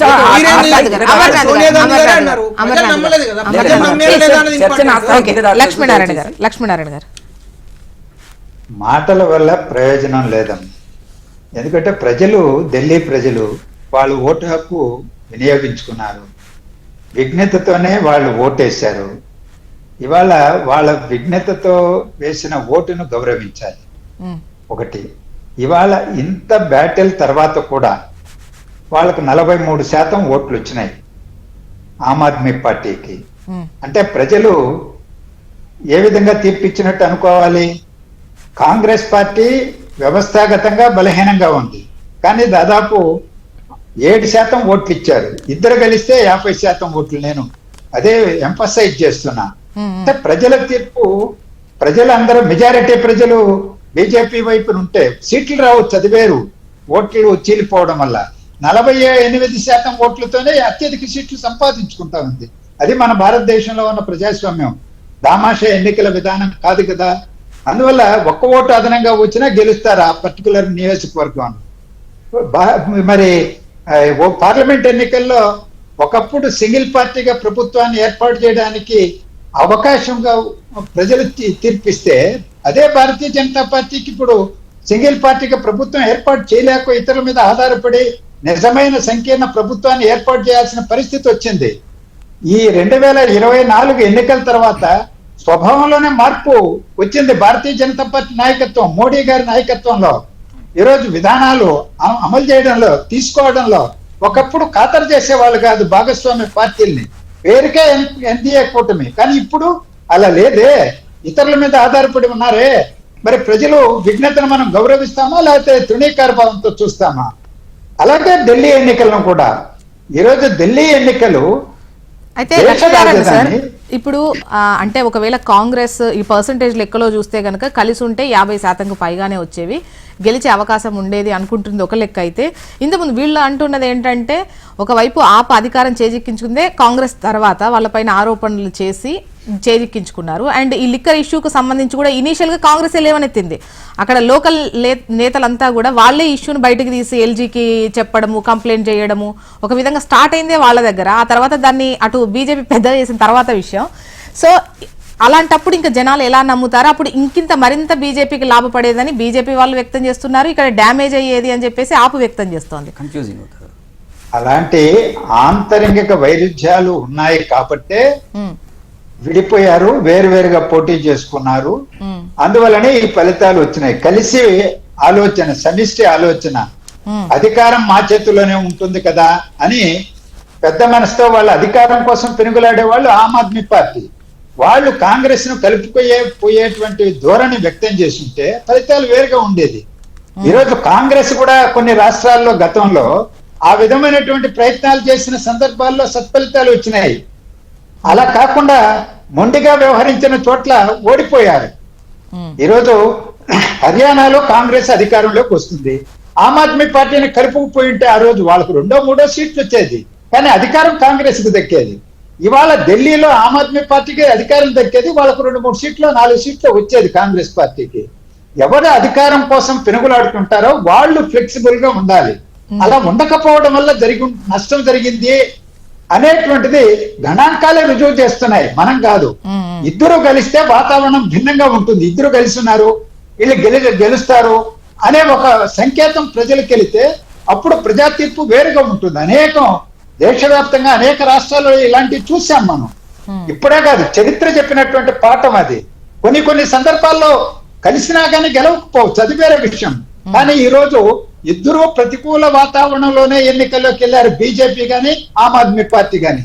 ఏమేమి బీజేపీకి సానుకూలత ఉంటే 6% ఓట్లు ఎట్లా తగ్గాయి పార్లమెంట్ ఎన్నికలకి? ఇప్పటికీ ఎందుకు తగ్గాయంటే పెట్రోల్ ఉత్పత్తుల ధరలేంటి, నిత్యావసర వస్తువుల ధరలేంటి, దేశంలో అవినీతి ఏంటి, ఆదాని కేసులేంటి, ఈ వెనకాల కార్పొరేట్ శక్తుల యొక్క పాత్ర ఏంటి భారతదేశంలో? ప్రజలు ఆలోచించడం లేదా? ఓకే, మరోవైపు ఈ ఈవీఎంలకు సంబంధించి కూడా ఆప్ పెద్ద ఎత్తున ఆరోపణ ఈవెన్ కాంగ్రెస్ కూడా చేసింది అనుకోండి, దానిపైన మాట్లాడదాం. బ్యాక్ హనుమంతరావు గారు, అంటే ఈవీఎంల పైన చేసే ఆరోపణలు, అంటే గత 2 ఎలక్షన్లు కూడా ఈవీఎంలతోనే గెలిచారు. ఇప్పుడు కమిషనర్ మీద ఈవీఎంల పైన నమ్మకం లేకపోవడం, ఈవెన్ కాంగ్రెస్ కూడా అలాగే ఆరోపణలు చేసింది. మరి గత ఎన్నికలు గుర్తులేవా? మీరే కదా గెలిచారు, మంచి అంటే 62 సీట్లు అంటే మాటలా? అయితే ఈసారి జరిగింది ఈవీఎం కాదండి, అంటే ఆప్ ఎప్పుడు కూడా ఈవీఎం అని కాదు, ఈసారి అనలేదు. వ్యవహరించిన తీరు కమిషనర్ పట్ల, అటు కాంగ్రెస్ ఏమో ఈవీఎంల గురించి, దొంగ ఓట్ల గురించి. ఇక్కడ ఏం జరిగిందంటే, ఇప్పుడు అరవింద్ కేజ్రీవాల్ నియోజకవర్గంలో టోటల్ ఓట్లు 150,000. 150,000 ఓట్లలో క్లియర్ కట్గా దాదాపుగా 5 నుంచి 7,000 ఓట్లు తీసేయడం జరిగింది. 15 నుంచి 20 ఓట్లు లేనివి యాడ్ చేయడం జరిగింది. ఇది క్లియర్ కట్గా విత్ నేమ్స్ అడ్రస్లతో సహా ఒక లిస్ట్ తయారు చేసి ఎవరైతే పేర్లు తీసేయడం జరిగిందో ఓటర్లవి, వాళ్ళతో ఒక మీటింగ్ పెట్టి వాళ్ళందరినీ ఎలక్షన్ కమిషన్ దగ్గర తీసుకెళ్ళి, అయ్యా ఇది పరిస్థితి, ఇట్లా లేని ఓట్లు యాడ్ చేస్తున్నారు, 15 నుంచి 20,000 వరకు ఉన్న ఓట్లను తీసేస్తున్నారు, ఇది మీరు తొందరగా యాక్షన్ తీసుకోవాల్సి ఉంటుంది అని అంటే ఎలక్షన్ కమిషన్ చూసి చూడనట్టుగా ఉంది. ఇప్పుడు మీరు గమనిస్తే ఈ 15,000 ఓట్లు యాడ్ చేసినవి లేనివి, ఉన్నవి 5,000 అంటే 20,000 ఓట్లు అంటే 15% యాజ్ ఇట్ ఈస్ తేడా వచ్చేస్తుంది. అట్లా మీరు ప్రతి ఒక్క నియోజకవర్గంలో లేని ఓట్లు యాడ్ చేయడం, ఉన్న ఓట్లు తీసేయడం అనేది జరిగిందనేది సత్యం. అది ఇది గాలికి చెప్తున్న మాటలు కావు, with proofs, with addresses, with names అన్నీ కూడా అఫీషియల్గా కలెక్ట్ చేసి అఫీషియల్గా ఎలక్షన్ కమిషన్ 17C అప్లోడింగ్ సంబంధించి 17C కూడా మీకు చెప్తాను. 17C పార్లమెంటరీ ఎలక్షన్లో వాళ్ళు ఎలక్షన్ కమిషన్ ఆఫ్ ఇండియా దాదాపుగా ఆనవాయితీగా వస్తున్న కార్యక్రమాన్ని ఈసారి మాత్రం బ్రేక్ ఇచ్చినారు, చేయలేం, మాకు చాలా కష్టం అవుతుంది, అవన్నీ అప్లోడ్ కావాలంటే చాలా టెక్నికల్గా జరగాల్సిన విషయం, అది మాకు అది జరగని పని అని పార్లమెంటరీ ఎలక్షన్లో అన్నారు. నిన్న కూడా అదే మాట అన్నారు. కానీ అరవింద్ కేజ్రీవాల్ ఏమన్నారంటే, మేము ఒక సొంత వెబ్సైట్ క్రియేట్ చేసి మొత్తం అన్ని 17C ఫామ్స్ అన్ని డేటా, ప్రతి బూత్లో ఏ క్యాండిడేట్కి ఎన్ని ఓట్లు వచ్చినాయి, ప్రతి అన్ని డీటెయిల్స్తో మేము పెడుతున్నాము అని చెప్పిన తర్వాత ఆ గంటకి ఎలక్షన్ కమిషన్ వచ్చేసి లేదు మేము కూడా పెడుతున్నాం అన్నారు. అంటే అప్పటిదాకా లేని డేటా ఇప్పుడు ఎట్లొచ్చింది? ఇది మోటివ్ అట్రిబ్యూట్ చేయడానికి వీల్లేదా? అంటే వాళ్ళకి దురుద్దేశం ఉంది ఎలక్షన్ కమిషన్కి చెప్పడానికి మనకి ఆస్కారం లేదా? 17Cలో కూడా అదే, ఓట్లు లేని ఓట్లు కల్పించడం, యాడ్ చేయడము, ఉన్న ఓట్లను తీసేయడము, ఇవన్నీ కూడా చూస్తే మనకు ఏదో జరిగింది అంటే తీర్పుని మనం స్వాగతించాల్సింది, దాంట్లో డౌట్ లేదు. ఏదైనా లోటుపాట్లు ఉంటే ఏం జరిగింది, ఎక్కడ జరిగింది, అవినీతి అయితే లేదు, అవినీతి అయితే అది క్రియేట్ చేసిందే కానివ్వండి. కానీ ఇంకా లీడర్షిప్లో కానీ లేకపోతే సంస్థాగతంగా ఇందాకన్నా చెప్పినట్టు ఏదైనా మనకి వాలంటీర్స్ కానీ లేకపోతే ఇంకా బేస్ ఏమన్నా పోయిందా లేకపోతే ఏం జరిగింది అనేది అనాలిసిస్ జరుగుతుంటుంది. అది కానీ కంటికి ముందు క్లియర్గా కనిపిస్తున్నటువంటి బీజేపీ చేస్తున్నటువంటి కాన్స్టిట్యూషనల్ బాడీస్ అన్నీ కూడా ఇన్ఫ్లుయెన్స్ చేయడం అనేది మనందరికి తెలిసిపోతుంది. అది మనము లేవనెత్తకుండా మనం ఏ చర్చ చేసినా వేస్ట్. ఇంకోటి, ఇప్పుడు ఇన్ని రోజులుగా జరుగుతున్నటువంటి ఈ 10 సంవత్సరాలు ఏ రోజు కూడా సైలెంట్గా ఢిల్లీ ప్రభుత్వం గెలిచింది కదా, దానికి ఇప్పుడు మనం ఒక గౌరవం ఇచ్చి పని చేయనియండి అని మోదీ గారు ఈ రోజుకి అన్న రోజే లేదు. రాగానే ఏసీబీని లాక్కున్నారు, door delivery, ration door delivery అది ఆపేసినారు, బస్సులో ఏ మార్షల్స్ ఉన్నారు అది ఆపేసినారు, ఈ 20,000 లీటర్స్ అయితే ఫ్రీగా వస్తున్నాయో అది ఫేక్ బిల్స్ ఇస్తూ వచ్చినారు. ఇవన్నీ రికార్డెడ్, నేను చెప్తున్న విషయం కాదు ఇవన్నీ. ఈ పని చేయనియట్లేదు. పైగా ఇది సుప్రీంకోర్టు ఏం చెప్పింది, లేదు మీరు అన్ని అధికారాలు రాజ్యాంగబద్ధంగా మీరు వాళ్ళకి ఇవ్వాల్సిందే అని చెప్తే, సుప్రీంకోర్టు జడ్జిమెంట్ని కూడా తిరిగేయడానికి పార్లమెంట్లో ఢిల్లీ అమెండ్మెంట్ బిల్లు 2023 సంవత్సరంలో తేవడం జరిగింది. అదందరూ వ్యతిరేకించినారు. కానీ ఇక బీజేపీ సంకీర్ణ వాళ్ళకి బలం ఉంది కాబట్టి పార్లమెంట్లో పాస్ చేయడం అంటే దీని ఏంటి, మీరు ప్రజలు ఇచ్చిన తీర్పుకి విరుద్ధంగా ఒక నిరంకుశ భావనతోని ప్రజల తీర్పును కూడా వ్యతిరేకించి అంటే ఆ టైంలో ఈవెన్ ఆపు వ్యవహరించిన తీరు పట్ల కూడా పలు అంటే భద్రతకు సంబంధించినటువంటి అంశము వీటన్నింటికి అఫ్ కోర్స్ సుప్రీంకోర్టు రాష్ట్రానికి ఉండాల్సినటువంటి హక్కులు ఇచ్చి తీరాల్సిందే అని అన్నారు. కాకపోతే వాళ్లకు కొన్ని విషయాల మీద డౌట్స్ రావడం, ఎక్కడో భద్రతకు సంబంధించినటువంటి ఇష్యూస్, ఆ రోజు ఉన్నటువంటి కొన్ని ఇష్యూస్ కూడా బేస్ చేసుకొని లా అండ్ ఆర్డర్ అవి జీరో. లా అండ్ ఆర్డర్ ఎవరి చేతుల్లో ఉంది? హోమ్ మినిస్ట్రీ అమిత్ షా గారి చేతిలో ఉంది. కంప్లీట్గా అక్కడ హత్యలు కానీ మానభంగాలు కానీ ఏ రకంగా ఈరోజు అదుపు లేకుండా పోతుంది. ఢిల్లీ రైట్స్ చూసినారు, అది ఎంత. ఇప్పుడు కొంతమంది ముఖ్యంగా ఆఫీసర్స్ని రిక్రూట్ చేసుకోవడము, మళ్ళీ సస్పెండ్ అవ్వాలని తీసుకోవడము, ఇటువంటివి జరిగినప్పుడు ఆ టైంలో మేబీ అదే ఇష్యూ మెయిన్ అయి ఉంటుంది. మీరు గుర్తుందో లేదో హనుమంతరావు గారు, ముఖ్యంగా తీసుకునేటువంటి టీంలో తీసుకునేటువంటి ఆఫీసర్స్ వాళ్ళ విషయంలో సో ఎవరినైతే పక్కన పెట్టారో వాళ్ళకు సంబంధించి మీ సపోర్టివ్ బిహేవియర్ అనేది ముఖ్యమంత్రి, ఒక రాష్ట్రానికి ముఖ్యమంత్రి, దేశ ఒక నేషనల్ పార్టీకి ఉన్న కన్వీనర్ కే దిక్కులేదు. అక్కడ లేని లిక్కర్ స్కామ్ ని అట్రిబ్యూట్ చేసినారు. ఇక నార్మల్ గా ఒక అధికారులు ఎంత పనండి వాళ్ళ చేతులు. అమర్నాథ్ గారు చెప్పాలి ఏంటి దాని ఇప్పుడు ఏవైతే మీ పైన వచ్చిన విమర్శలు ఉన్నాయో, ఈవెన్ ఏసీబీని తీసుకోవడం కావచ్చు, అంటే అసలు రాష్ట్రాన్ని ప్రశాంతంగా మీరు పనిచేసుకొని ఇవ్వలేదండి ఈ 10 ఏళ్ళు. అంటే ఇప్పుడు జ్యోత్స్న గారు ఆడలేక మధ్యలో ఓడు అని ఒక సామెత ఉంటుంది తెలంగాణలో. సో ఇప్పుడు ఏదైనా సరే మీరు ఒక పని మీకు ఇప్పుడు ఎడ్యుకేషన్ గురించి ఇందాక లక్ష్మీనారాయణ గారు కూడా మాట్లాడారు. నేను పర్సనల్గా ఢిల్లీలో చాలాసార్లు వెళ్ళి కలుస్తూ ఉంటాను. అక్కడ ఒక్క స్కూల్ బిల్డింగ్ వీళ్ళు కట్టారు అని నిరూపించుకోండి, ఏమొద్దు నాకు, నేను ఏం అడగను. ఒకటే ఒక స్కూల్ 10 సంవత్సరాల అధికారంలో ఉన్నారుగా, ఒక కొత్త స్కూల్ బిల్డింగ్ మేము కట్టాము అని చెప్పడానికి లేదు.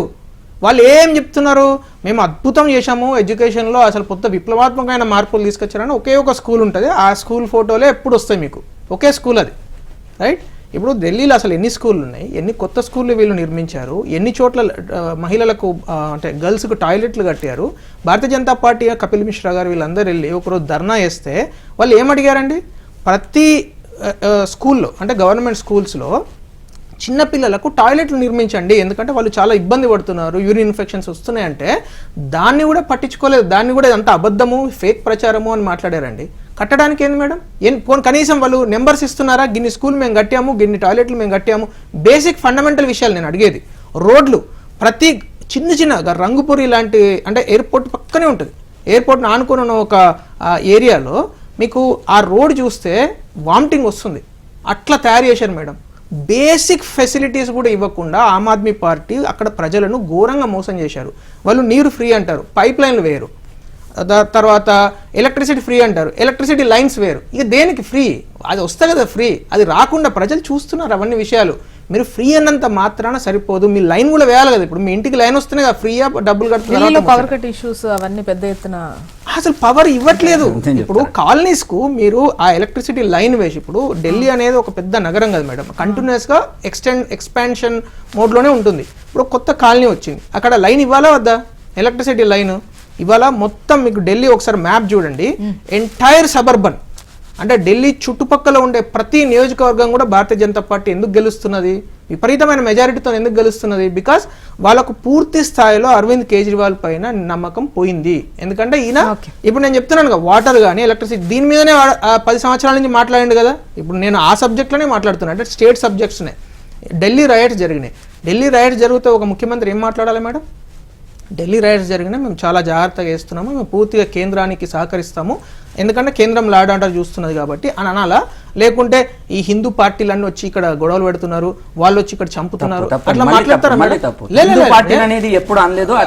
డైరెక్ట్ గా ఆయన విమర్శించాడు. అసలు ఇప్పుడు డైరెక్ట్ గా ఇప్పుడు అమానుల్లా ఖాన్ పూర్తి స్థాయిలో అమానుల్లా ఖాన్ కు పూర్తి స్థాయిలో సపోర్ట్ చేసి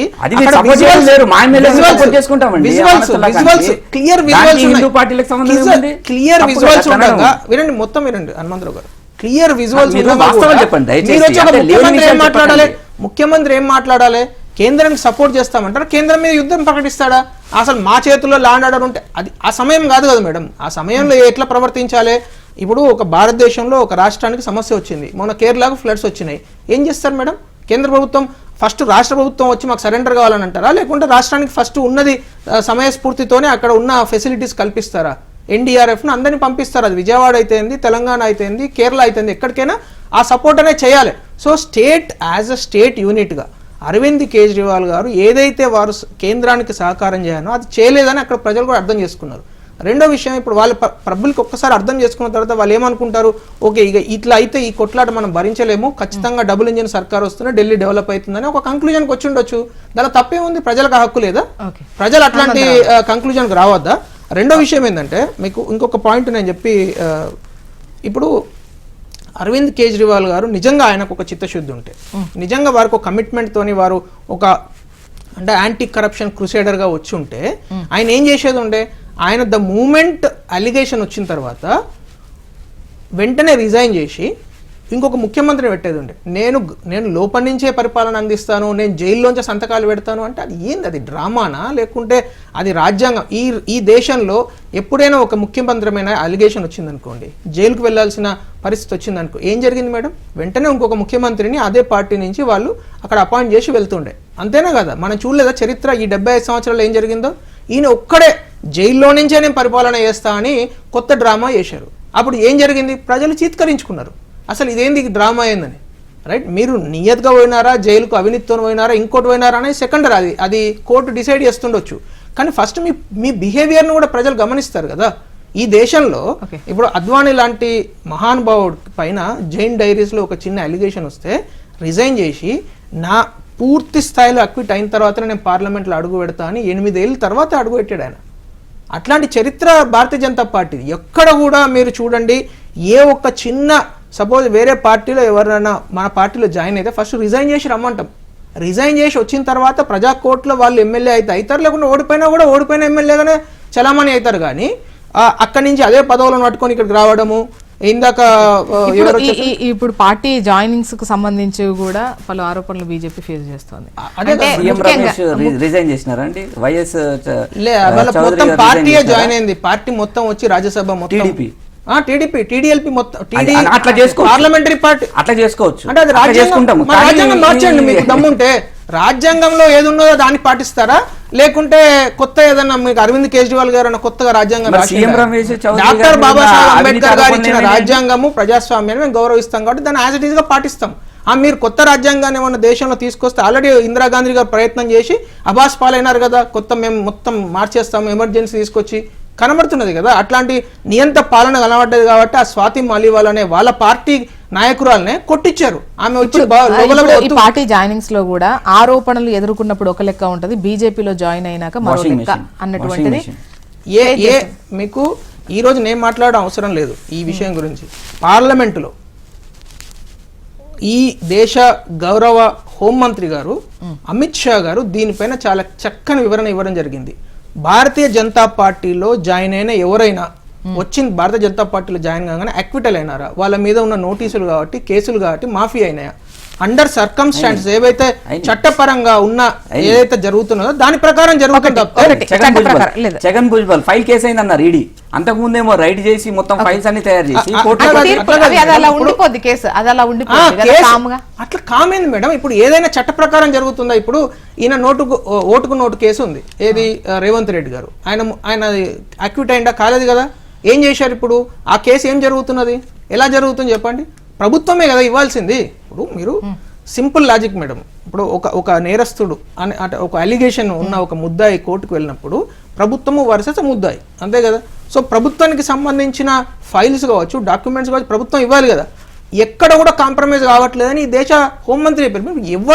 ఎవరిని మేము నమ్మము, సుప్రీంకోర్టు నమ్మము, హైకోర్టు నమ్మము, తర్వాత ఈ ఎలక్షన్ కమిషన్ నమ్మము, రాజ్యాంగపరమైన సంస్థలైన సిఏజీ నమ్మం, దేని నమ్మం అంటే మరి ఇక దేశాన్ని దేనికి గౌరవిస్తున్నారు? ఇది నక్సలైట్ భావజాలమా లేకుంటే ఇది ప్రజల అంటే ఇప్పుడు ప్రజాస్వామ్యాన్ని గౌరవిస్తే రాజ్యాంగబద్ధ సంస్థలైనటువంటి ఎలక్షన్ కమిషన్ ను సిఏజీని ఎప్పుడైనా గౌరవించాలా వద్దా? గౌరవించొద్దా? గౌరవించని నేను అసలు ఎవరిని గౌరవించను, ఇదన్నీ కూడా ఏదో కరప్ట్ అయిపోయినా ఎట్లా చెప్తానండి? ఎలక్షన్ కమిషన్ అగేన్స్ట్ నేను ఈ మాట చెప్తాను. ఇప్పుడు there is something called form 6 and form 8. మీరు ఎన్నికలలో తొలగించారు అంటే భారతీయ జనతా పార్టీ నాయకులు ఏం చేశారు? ఎవరినైతే అరవింద్ కేజ్రీవాల్ గారు 7 సంవత్సరాల్లో వరుస పెట్టి అందరూ బీజేపీ ఓటర్లను తొలగించుకుంటూ వచ్చిండు. తొలగిస్తే ఏం చేశారు, అవన్నిటిని యాడ్ చేయడానికి there is a process called form 6. ఆ ఫార్మ్ 6 ప్రకారం అందరికి అప్లై చేయించారు, వాళ్ళందరూ యాడ్ అయినారు. దానికి లబోదిబోన్ మొత్తుకునేందుకు మీరు ఫార్మ్ 6 మీరు కూడా యాడ్ చేసుకోండి. అది ప్రొవిజన్ ఇచ్చింది కదా ఎలక్షన్ కమిషన్. అది మీకు నాకే కాదు, ప్రతి భారతీయ పౌరునికి ఆ ప్రొవిజన్ ఉంది. ఆ ప్రొవిజన్ ప్రకారం మీరు యాడ్ చేసుకోండి. మొన్న ఇప్పుడు మీకు జ్ఞాపకం ఉందా మేడం, ఆంధ్రప్రదేశ్ లో కూడా ఇదే ఫార్మ్ 7 మీద పెద్ద కొట్లాట జరిగింది. వైఎస్ జగన్ పెగాసస్ ఇవన్నీ వచ్చిన తర్వాత అప్పుడు చంద్రబాబు నాయుడు గారు ఏమన్నారు, మన కార్యకర్తలందరికీ నేను పిలిపిస్తున్నా, వెంటనే ఫార్మ్ 6 ప్రకారం అందరిని యాడ్ చేయించండి ఎవరిని తొలగించారు అని. అప్పుడు అది ఒక పొలిటికల్ పార్టీ కదా, పొలిటికల్ పార్టీ అట్లా పిలిపివద్దా? నేను క్లియర్ కట్ గా అంటే వీళ్ళు భారతీయ జనతా పార్టీలో జాయిన్ అయిన తర్వాత ఎవరైనా కేసులు మాఫీ అవుతున్నాయా అనేది ఒక అంశం లేవనెత్తున్నారు మిత్రులు. దానికి క్లియర్ కట్గా లైవ్ ఎగ్జాంపుల్ ఇస్తున్నాను. ఛగన్ భుజ్బల్ మహారాష్ట్రలో 400 కోట్ల అవినీతి ఎదుర్కొన్న ఛగన్ భుజ్బల్ ఎన్సీపీ పార్టీ తర్వాత బీజేపీలో జాయిన్ అయిన తర్వాత ఈడీ సింపుల్గా వచ్చి కోర్టులో ఈ కేసుల మొత్తం ఈ కేసుకు సంబంధించిన ఫైల్ అన్ని కాలిపోయినాయండి అన్నారు ఓపెన్గా. అంటే కాలిపోతే ఎక్కడైనా అంటే అది మాఫీగా అయినట్టు కాదా? అది మీరు అన్నట్టు సైలెంట్గా ఉన్నట్టు కాదా? అదొకటి. ఇంకా 25 అవినీతిని ఎదుర్కొంటున్న 25 మంది నాయకులు దేశవ్యాప్తంగా ఆపోజిషన్ పార్టీ వాళ్ళు అందరూ వచ్చి వాషింగ్ మెషిన్లో క్లీన్ అయిపోయి ఈరోజు బీజేపీ పార్టీలో ఉన్నతమైన స్థానాల్లో ఉన్నారు. సీఎం పదవిలో, డిప్యూటీ సీఎం పదవిలో. మన పక్క రాష్ట్రంలో ఇందాక చెప్పినట్టు Magunta Srinivas he's an MP, YS CM Ramesh Chowdary, వీళ్ళందరూ అవినీతి ఎదుర్కొని వాళ్ళందరి ఇళ్ళలకు కానీ ఐటీ డిపార్ట్మెంట్ ఈడీ ఇవన్నీ రేట్లకు పోయినవే. తర్వాత ఎట్లా క్లీన్ అయిపోయినారు వాళ్ళు? తర్వాత ఇప్పుడు వాళ్ళ కేసులన్నీ ఏమైనాయి? సైలెంట్ కాలేదా? ఫైల్ అన్ని కాలిపోవట్లేదా? ఫైల్ అన్ని పోవట్లేదా? అదొక అంశం. ఇందాక స్కూల్స్ గురించి ఈ మంచి నీళ్ళ గురించి లేవనెత్తిన మిత్రులు, దానికి ఏంటంటే ఇంతకుముందు కాంగ్రెస్ పార్టీ హయాంలో కనీసం 12 గంటల కరెంట్ కోతలు ఉండేవి. కానీ ఇప్పుడు 24/7 అన్ఇంటరప్టెడ్ అంతరాయం లేకుండా ఎలక్ట్రిసిటీ సప్లై ఉంది. అది ఎట్లా జరుగుతుందండి? ఇప్పుడు సంవత్సరాల మోడీ గారు తీసుకొచ్చిన అభివృద్ధి వలన మొత్తం కంట్రీలో ఎక్కడ కూడా పవర్ కట్ లేదు. నన్ను కంప్లీట్ చేయండి. ట్రాన్స్ఫార్మర్లు దేశం మొత్తం మరి ఎక్కడైతే ప్రొడక్షన్ పెంచారు, ట్రాన్స్మిషన్ లైన్స్ వేశారు, మీరు డిస్ట్రిబ్యూషన్ దగ్గరకు వచ్చేసరికి ఎందుకు ఫెయిల్ అయినారు? సబ్జెక్ట్ డిస్ట్రిబ్యూషన్ అనేది. ఓకే, ఒక పని చేద్దాం. ఒక చిన్న బ్రేక్ తర్వాత ఈ స్కూల్స్ పవర్ కట్ వీటి గురించి మాట్లాడు. Welcome back. హనుమంతరావు గారు, ఇంతకుముందు ఈ స్కూల్స్కు సంబంధించి కావచ్చు, ముఖ్యంగా పవర్ కట్కు సంబంధించి కావచ్చు, బీజేపీ నేతలు మాట్లాడుతూ స్కూల్స్ అదంతా బయటికి చెప్పడమే కానీ అంత డెవలప్మెంట్ ఏం లేదు అక్కడ అన్నటువంటిది ఒకటి మాట్లాడారు. అంటే ఎన్నికలు ఫలితాలు అన్నీ కూడా ఒకవైపు ఉంటే ఈరోజు అందరూ ఒప్పుకోవాల్సిన విషయం ఏంటి అని అంటే ఢిల్లీలో ఎడ్యుకేషన్, హెల్త్, ఈ ఉచిత కరెంటు, ఉచిత మంచినీరు, ఈ విషయంలో మాత్రం ఎటువంటి లోపం లేదు అన్న విషయం అందరికీ తెలుసు. అది ఇట్స్ ఓపెన్. ఇప్పుడు ఒక్క స్కూల్ కూడా కట్టలేదు అన్న విషయం ఇందాక మిత్రులు అన్నారు, అది అవాస్తవం. ఆయన ఫ్యాక్ట్స్ చెక్ చేసుకోవాలి. దాదాపుగా 1200 క్లాస్ రూమ్లు, అంటే స్కూల్స్ లెక్కలో మనం చూసుకుంటే ఒక్కొక్క స్కూల్కి 30 నుంచి 50 క్లాసులు వేసుకున్నా కూడా దాదాపుగా 200-300 స్కూళ్ళు కట్టాల్సి అంటే ఎక్కువ ఇంకా కొత్త స్కూల్స్ కట్టిన పరిస్థితి అక్కడ. అంటే మనకి స్కూల్స్ పరంగా ఎందుకు కనిపించవు అంటే అక్కడ ల్యాండ్ ఢిల్లీ గవర్నమెంట్ ఆధీనంలో లేదు, కేంద్ర ప్రభుత్వం ఆధీనంలో ఉంటుంది. సో ల్యాండ్ లేదు కాబట్టి ఉన్న ల్యాండ్లోనే ఉన్న స్కూల్నే కొత్తగా ఎక్కువ ఎక్స్ట్రా క్లాసులు యాడ్ చేసి దానికి ఇంకా ఇన్ఫ్రాస్ట్రక్చర్, స్విమ్మింగ్ పూల్స్ కానివ్వండి, లేకపోతే మనకి డిజిటల్ బోర్డ్స్ కానివ్వండి, లేకపోతే కాన్ఫరెన్స్ గురించి ఆ కాన్ఫరెన్స్ హాల్స్ పెట్టడం, లైబ్రరీస్ ఇవన్నీ కూడా. అంటే ఇక్కడ మనకు ఒక ఇంటర్నేషనల్ స్కూల్ ఏ రకంగా ఉంటుందో దానికి అనుగుణంగా, అంటే అంత ఈక్వల్గా ఇన్ఫ్రాస్ట్రక్చర్ పాయింట్ ఆఫ్ వ్యూలో అక్కడ స్కూల్స్ ఇంటర్నేషనల్ స్టాండర్డ్స్లో ఎస్టాబ్లిష్ చేయడం జరిగింది. 2 కరెంటు ఇంతకుముందు 12 గంటల కరెంటు కోత ఉన్న రాష్ట్రాన్ని ఈరోజు 24/7 నిరంతరాయంగా కరెంటు సప్లై చేయడం జరుగుతుంది. అది ఎట్లా సాధ్యమవుతుంది? కొత్త ట్రాన్స్ఫార్మర్లు, కొత్త ఫీడర్స్, మొత్తం లైన్స్ అన్ని చేంజ్ చేయడము, ఈ ట్రాన్స్ఫార్మర్స్ ఇవన్నీ కూడా రాష్ట్ర ప్రభుత్వం ఆధీనంలో ఉంటుంది, కేంద్ర ప్రభుత్వం ఆధీనంలో కాదు. ఇప్పుడు కేంద్ర ప్రభుత్వం చేస్తే మెయిన్ లైన్స్ ఏదైతే హై టెన్షన్ వైర్స్ ఉంటే అది చేయొచ్చు, కానీ లోకల్గా మాత్రం ఆ ప్రాబ్లం లోకల్గా ట్రాన్స్ఫార్మర్ ప్రాబ్లం ఉండింది, అంటే డిస్ట్రిబ్యూషన్ ప్రాబ్లం ఉండింది. డిస్ట్రిబ్యూషన్ దాదాపుగా 15-20% డిస్ట్రిబ్యూషన్ కట్ అయిపోయేది. దీన్ని అరెస్ట్ చేయడానికి కొత్త ట్రాన్స్ఫార్మర్లు, కొత్త లైన్లు, కొత్త ఫీడర్స్ పెట్టడం వల్ల మొత్తం ఈ డిస్ట్రిబ్యూషన్ లాసెస్ అనేది తగ్గించడం జరిగింది. ఇంకోటి, అక్కడ ఇంతకుముందు ఎట్లా ఉండేదంటే ప్రైవేట్ కంపెనీస్, రిలయన్స్ కానీ టాటా కానీ ఈ ప్రైవేట్ కంపెనీస్తో ఒప్పందాలు పెట్టుకొని వీళ్ళు అవినీతికి పాల్పడి దాదాపుగా 2-3 రూపాయలు ఎక్కువ ఛార్జ్ చేసేవాళ్ళు. కానీ ఆమ్ ఆద్మీ పార్టీ ప్రభుత్వం వచ్చిన తర్వాత ఆ 2-3 రూపాయలని కూడా తగ్గించి మినిమం టు మినిమం 2-3 అంటే 6-7 రూపాయలు పర్ మీటర్ ఉన్న ఛార్జెస్ని 2-3 రూపాయలకి తగ్గించింది. ఈ మంచినీళ్ళు అన్నారు, మంచినీళ్ళు పైప్ లైన్లు వేయలేదన్నారు. పైప్ లైన్లు వేయకపోతే ప్రతి ఒక్క కాలనీకి, అంటే ఇంతకు ముందు ఏ కాలనీకి అయితే మంచినీళ్ళు వచ్చేవి కావో ఆ కాలనీ అన్నిటికి కూడా మంచినీళ్ళు పైప్ లైన్లు వాళ్ళకి 20,000 లీటర్స్ ఫ్రీ ఇచ్చినారు. ఎందుకు ప్రజలు ఈ విధమైనటువంటి తీర్పు ఇస్తున్నట్టు? ఈ విధంగా అంటే ఇప్పుడు అధికారం రాలేదు అన్నది ఒక్క విషయం, అది వాస్తవం అయినా కూడా 10 సంవత్సరాలు ఉన్న యాంటీ ఇన్క్యూంబెన్సీ మనం ఒక్కటి గమనించాలి. మనం ఎంత బాగా చేసినా కూడా, ఎంత మంచి నాయకులైనా, ఎంత మంచి ఒకసారి ఈ ఎలక్షన్ దానికి సంబంధించి మీరు కొన్ని ఆరోపణలు కూడా చేశారు, అంటే జరిగిన తీరుకు సంబంధించి కావచ్చు, ఎలక్షన్ కమిషనర్ వ్యవహరించిన తీరు పట్ల కూడా. సో మాట్లాడదాం. ఎలక్షన్ ఎక్స్పర్ట్ రవికుమార్ గారు ఉన్నారు. రవికుమార్ గారు నమస్తే అండి, welcome to the debate. Ravikumar గారు, నా వాయిస్ వినిపిస్తోందా?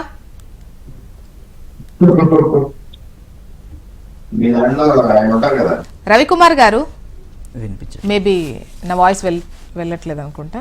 హనుమంతరావు గారు, నేను చూస్తున్నాం అఫ్ కోర్స్ కొన్ని సందర్భాల్లో వచ్చిన రిజల్ట్స్కి చేసిన పనికి సంబంధం లేనట్టు ఉంటాయి, కొన్ని రాష్ట్రాలలో కూడా చూసాం.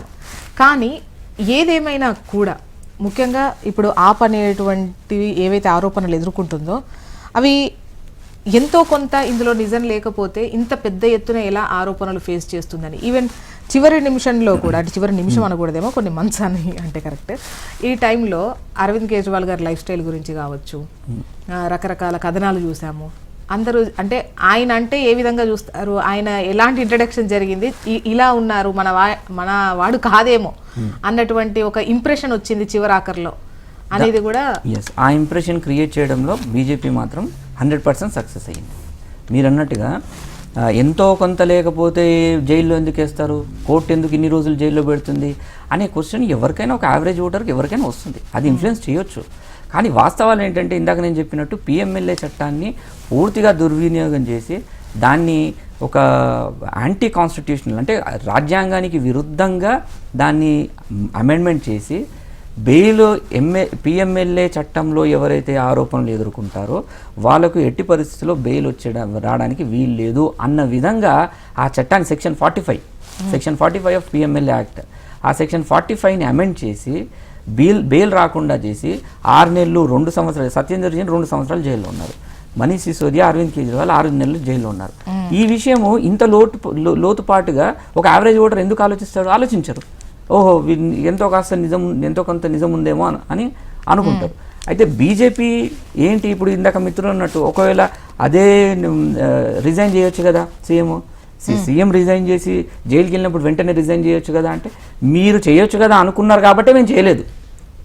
మీరు ఆ దురుద్దేశంతో పన్నాగం వేసినారు కాబట్టి, అది నిజం లేని ఆరోపణ కాబట్టి, కేవలం ఆరోపణ మాత్రం కాబట్టి, మీ స్ట్రాటజీకి మేము ఆ ట్రాప్లో పడొద్దు కాబట్టి మేము ఆ జైల్లో ఉన్న రోజులు రిజైన్ చేయలేదు, బయటకు వచ్చిన తర్వాత రిజైన్ చేసినాం. ఓకే, విక్రమ్ పోలా గారు విశ్లేషకులు జాయిన్ అయ్యారు మన డిబేట్లో, మాట్లాడదాం. విక్రమ్ గారు గుడ్ మార్నింగ్. గుడ్ మార్నింగ్ అండి అందరికి. చెప్పండి, ఆల్మోస్ట్ రిజల్ట్స్ వచ్చినట్టే అనిపిస్తోంది, కాస్త కొద్దిగా క్లారిటీ అయితే వచ్చింది, బీజేపీ ముందంజలో ఉంది, ఆల్మోస్ట్ మ్యాజిక్ ఫిగర్ కూడా దాటేసినటువంటి క్రమం అయితే ఉంది. ఢిల్లీ ఎన్నికల ఫలితాలపై ఏంటి మీరేమనుకుంటున్నారు? ఇది ఊహించిందేనండి. అంటే గత ఏడాదిన్నరగా ఆప్ దాని ప్రతిష్ట కోల్పోవటం, ప్రజల మద్దతు కోల్పోతున్నట్టుగా కనపడింది. అదేవిధంగా ఆ పార్టీలో జరిగినటువంటి కొన్ని అంతర్గత పరిణామాలు కావచ్చు, బీజేపీ పుంజుకోవటం కావచ్చు, బీజేపీ వ్యూహాత్మకంగా అభ్యర్థుల్ని నిలబెట్టడం, ఇవన్నీ చూసిన తర్వాత బీజేపీ వైపు స్వింగ్ ఓటు ఉంటుంది అనేటువంటిది ఒక ఖచ్చితంగా అందరికీ ఒక అభిప్రాయం ఏర్పడింది. అందువల్ల ఈ పరిణామాలు పెద్దగా ఆశ్చర్యపరిచేవి కాదు. అయితే ఏంటంటే ఇప్పటికీ కూడా కొంతమేర ఇంకా బీజేపీ అదే ఆపు కొన్ని చోట్ల పట్టు నిలుపుకోవటం కూడా కొంత చెప్పుకోదగినటువంటి విషయంగానే మనం భావించాలి. ముఖ్యంగా బీజేపీ అభ్యర్థులను నిలబెట్టడం దగ్గర కావచ్చు, లేదంటే కొన్ని అంశాలను బలంగా తీసుకెళ్ళటం, అది ఇటీవల కాలంలో అంటే ఇటీవల కేంద్ర బడ్జెట్ కావచ్చు, అదేవిధంగా కేంద్ర ప్రభుత్వ ఉద్యోగులకి వాళ్ళు ఒక పిఆర్సీ లాంటిది వేయటం, ఇవన్నీ కూడా కొన్ని వర్గాల వారిని, అదేవిధంగా మహిళలకి కొన్ని స్కీమ్స్ ఏదైతే ప్రకటించారో ఇవన్నీ కూడా వాళ్ళకి కొంత స్వింగ్ ఓటు వెళ్ళినట్టు కనపడుతుంది. అయితే కాంగ్రెస్ పార్టీ కూడా కొంతమేర పుంజుకొని ఆపుగా మనకి తెలుస్తుంది. అంటే ప్రిలిమినరీగా పూర్తి స్థాయిలో రిజల్ట్స్ వచ్చిన తర్వాత ఏ మేరకు వాళ్ళు డెంట్ చేయగలిగింది బీజేపీని. అంటే కాంగ్రెస్ పార్టీ కూడా వాళ్ళు ఆపుని ఓడించడం జయంగా చేసినట్టుగా కనపడుతుంది. హలో, విక్రమ్ గారు మాట్లాడండి. పనిచేసినట్టుగా కనపడుతుందండి. ఇవన్నీ కూడా బీజేపీ గెలుపుకి మనం పాటించాలి. ముఖ్యంగా ప్రధాని నరేంద్ర మోడీ గారు టోటల్ గా ఆయన కాన్సన్ట్రేట్ చేయటం, అదేవిధంగా అభ్యర్థుల ఎంపికలో కూడా వాళ్ళు చాలా వ్యూహాత్మకంగా వ్యవహరించారు. కొన్ని స్థానాల్లో పెద్ద స్థాయి నేతల్ని దించడం కూడా వాళ్ళకి కలిసి వచ్చినట్టు కనపడుతుంది. ఏదేమైనా కూడా ఆప్ ఏంటంటే గత 10 సంవత్సరాలలో కనబరిచినటువంటి ఏదైతే ఉత్సాహం ఉంది ఇదంతా చూసినట్లయితే ఈ 2 ఏళ్లలో వాళ్ళ పైన వచ్చినటువంటి అవినీతి, ముఖ్యంగా ఢిల్లీలో కొన్ని అంశాలను వాళ్ళు పరిష్కరించలేక చేతులెత్తేసినట్టుగా కనపడింది. ముఖ్యంగా పొల్యూషన్, అంటే ఢిల్లీ అనేది దేశ రాజధానికి ఒకవైపేమో దేశం ఆర్థికంగా ఎంతో అంటే అభివృద్ధి చెందుతున్నటువంటి నేపథ్యంలో ఢిల్లీ మాత్రం దానికి భిన్నంగా సాగటం, అన్ని సమస్యలతో అసలు ఢిల్లీలో ఉండటానికి విదేశీ కొన్ని సంస్థలు కావచ్చు, లేదంటే విదేశీ మంత్రిత్వ ఇవి కావచ్చు, ఇవన్నీ కూడా అసలు ఢిల్లీలో ఉంటాయా లేకపోతే వేరే చోటకి షిఫ్ట్ చేస్తారా అనేటువంటిది, అంటే దౌత్యపరమైనటువంటి వాళ్ళ సంస్థలను కూడా షిఫ్ట్ చేయాలనేటువంటి ఆలోచనలు ఉన్నాయి. సో ఇదంతా కూడా ఆప్ ఇమేజ్ ని డెంట్ చేసిందండి. అందువల్ల కూడా కనపడుతుంది. ఓకే, ఒకసారి రవికుమార్ గారి వర్షన్ తీసుకుందాం, ఎలక్షన్ ఎక్స్పర్ట్ రవికుమార్ గారు. రవికుమార్ గారు, ఈ రిజల్ట్స్ పైన మీ ఈక్వేషన్స్ ఎట్లా ఉన్నాయి, ఏంటి ఎన్నికల పైన? ట్రెండ్స్ మీరు చూస్తూ ఉంటే ఇక్కడ ఒక కీ పాయింట్స్ నేను చెప్పి ఎంఫసైజ్ చేసి నేను లీవ్ అవుతాను, మళ్ళీ జాయిన్ అవుతాను.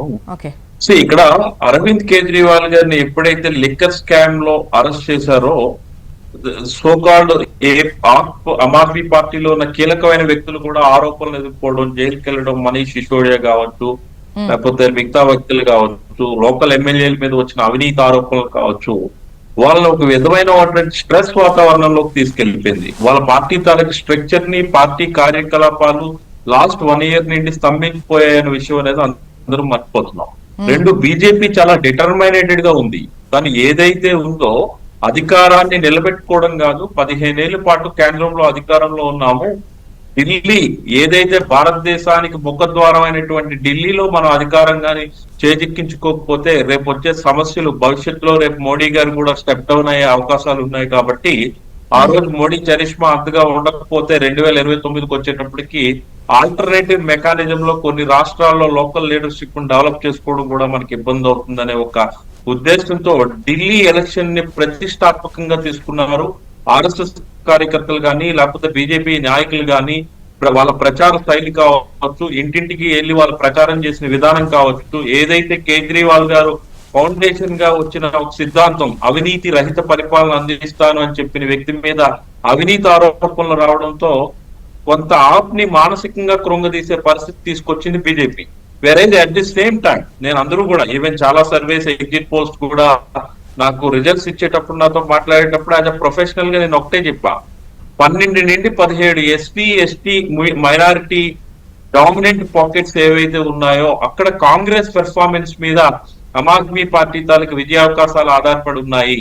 సో మీ ఎగ్జిట్ పోల్స్ అన్ని కూడా ప్రాబబ్లీ ప్రూవ్ అయ్యే అవకాశం ఉంది అని చెప్పడం జరిగింది. సో ఇక్కడ కూడా మీరు అబ్జర్వ్ చేస్తే ఇప్పుడు ఆల్మోస్ట్ 5,000+ మెజారిటీతో బీజేపీ 20 నుండి 22 స్థానాల్లో ఉంటే ఆమ్ ఆద్మీ పార్టీ కేవలం 10 నుండి 12 స్థానాల్లోనే 5,000+ మెజారిటీ ఉంది. మిగతా దగ్గర 500, 1000, 1,500 మెజారిటీస్ తోనే ఉన్నారు. సో ఈ 500 నుండి 1,500 మెజారిటీ దగ్గర ఉన్న నియోజకవర్గాల్లో ఏంటంటే టాపుల్ అవ్వచ్చు, రిజల్ట్ అటు అవ్వచ్చు, ఇటు అవ్వచ్చు. బట్ ఎంత టాపుల్ అయినా కూడా Aam Aadmi party magic figure కి దగ్గరికి వెళ్ళడానికి చాలా ఇబ్బందికరమైన వాతావరణం ఉన్నది. ఇక్కడ కాంగ్రెస్ పెర్ఫార్మెన్స్ కూడా మనం కొంత పరిగణలోకి తీసుకోవాలి. కాంగ్రెస్ కూడా ఏంటంటే పూర్తిగా చతికిల పడిపోయి ఆమ్ ఆద్మీ పార్టీ కేజ్రీవాల్ రాకుండా ఉంటే చాలా అనుకునే ఒక తప్పుడు ఆలోచన ధోరణితో వెళ్ళింది. ఇక్కడ కేజ్రీవాల్ ఒక్కడే నరేంద్ర మోడీని ధీటుగా పంజాబ్ లో కావచ్చు, ఢిల్లీలో కావచ్చు, మిగతా దగ్గర కావచ్చు మోడీ విధానాలను తప్పుపడుతూ గత 5-15 ఏళ్ల నుండి కూడా ఏంటంటే ఢిల్లీలో ఒక ముఖ్యమంత్రి స్థాయి వ్యక్తిగా ఈవెన్ మీరు అబ్జర్వ్ చేస్తే చంద్రబాబు నాయుడు గారు అరెస్ట్ టైంలో కూడా కేజ్రీవాల్ గారే స్పందించారు. చాలా తప్పుడు విధానాలు ఇవి. బీజేపీ వాళ్ళ అధికారాలను అడ్డం పెట్టుకుని రీజనల్ పార్టీస్ ని చాలా కిల్ చేస్తూ ఉందని చెప్పి, అలాంటి పరిస్థితుల్లో ఇదే చంద్రబాబు నాయుడు గారు మన ఢిల్లీ పర్యటనలో ప్రచారంలో కూడా కేజ్రీవాల్ అవినీతి గురించి మాట్లాడడం కూడా మనం చూసాం. అంటే రాజకీయాల్లో రీజనల్ పార్టీస్ ఏ విధంగా ఉంటాయి అని అంటే బీజేపీ కేంద్రంలో అధికారంలోకి వచ్చిన తర్వాత వాళ్ళ పాత్రలు మారిపోతూ వస్తున్నాయి. నేను ఎన్నో దేశాల్లో ఎలక్షన్ చేశా, రాష్ట్రాల్లో ఎలక్షన్ చేశాను, కానీ బట్ ఇలాంటి పరిస్థితులు మేము ఎక్కడ చూడలేం. గత లాస్ట్ 5 years మీరు మహారాష్ట్ర ఎలక్షన్స్ చూడండి, మహాయుతి గెలుస్తుందని చెప్పి అనుకున్న ప్రతిసారి అనుకున్న తరుణంలో బీజేపీ ఎలా అనూహ్యంగా పుంజుకుందనేది ఎవరికి అర్థం కాని పరిస్థితి. సో అక్కడ వాళ్ళు ఇంటర్నల్ మ్యాజిక్స్ చేస్తారు, ఇంటర్నల్ పాలిటిక్స్ ని చాలా విశృంఖలంగా, అంటే బీజేపీకి ఉన్న ఏకైక మిషనరీ ఏంటంటే ద బెస్ట్ ఎలక్షన్ మెకానిజం ఉన్న వ్యవస్థ ఈ రోజు భారతదేశంలో ఏకైక పార్టీ బీజేపీతోనే ఉన్నది. కాబట్టి వాళ్ళకి ప్రతిదీ కూడా సాధ్యం అవుతూ వస్తుంది. అంటే ఇక్కడ మనకు కావాల్సింది ఏంటంటే డిటర్మినేషన్. కాంగ్రెస్ పార్టీ 10 ఏళ్లు యూపీఏ అధికారంలో ఉన్న తర్వాత ఏముందిలే మార్పు ప్రజలు కోరుకుంటారు అనుకునే ఒక సిద్ధాంతంలో వదిలేశారు వాళ్ళు. బట్ వీళ్ళు ప్రజలు ఆ మార్పు కోరుకునే పరిస్థితి మనం ఇవ్వకూడదు, మనమే ఇవన్నీ సాధ్యం అనే పరిస్థితికి వాళ్ళు వచ్చారు. ఢిల్లీ విషయంలో కూడా ఆప్ అండ్ కాంగ్రెస్ ఇష్యూస్ గానీ అవన్నీ కూడా చూసుకుంటే అక్కడ కూడా వచ్చేదేం లేదు అని వదిలేసినట్టుగానే అనిపించింది కాంగ్రెస్. ఖచ్చితంగా ఇప్పుడు కాంగ్రెస్ ఏంటి అని అంటే ఒక జాతీయ పార్టీగా వివిధ రాష్ట్రాల్లో మిషనరీ ఉన్న పార్టీగా ఎంతో కొంత ఏంటంటే ఒక ఆలోచన ధోరణితో వెళ్ళాలి. వాళ్ళకి ప్రధాన శత్రువు ఎవరు? నరేంద్ర మోడీ, అమిత్ షా ద్వయమే కదా. కేజ్రీవాల్ లాంటి వ్యక్తి ఏమవుతాడు? కేజ్రీవాల్ లాంటి వ్యక్తి తాలూకు పాత్ర అనేది చాలా చిన్న పాత్ర. ఢిల్లీలో, పంజాబ్ లో, అక్కడ నార్థరన్ బెల్ట్ లో కేజ్రీవాల్ లాంటి నాయకుడు ఉంటే నరేంద్ర మోడీ, అమిత్ షా మీద రేపు 2 రోజున ఫైట్ చేయడానికి కానీ ఆరోపణలు చేయడంలోనూ కానీ ఏ విధంగా ఉపయోగపడేవాడు. ఇప్పుడు కేజ్రీవాల్ లాంటి నాయకుడే లేకపోతే ఢిల్లీలో ఆల్మోస్ట్ జాతీయ పార్టీ అయినటువంటి కాంగ్రెస్ అతికిల పడిన పక్షంలో బీజేపీకి ఇంకా ఏముంటది? వాళ్ళకి అత్యధిక స్థానాలతో పాటు కేంద్రంలో అధికారంతో ఉండడం, ఈవెన్ ఢిల్లీలో ఎవరు గెలిచినా లెఫ్టినెంట్ జనరల్ అధికారంలోతోనే ఢిల్లీ నడుస్తుంది అనే ఒక ప్రచారం కూడా చాలా స్పాంటేనియస్ గా ఉంది అక్కడ, వాస్తవం కూడా.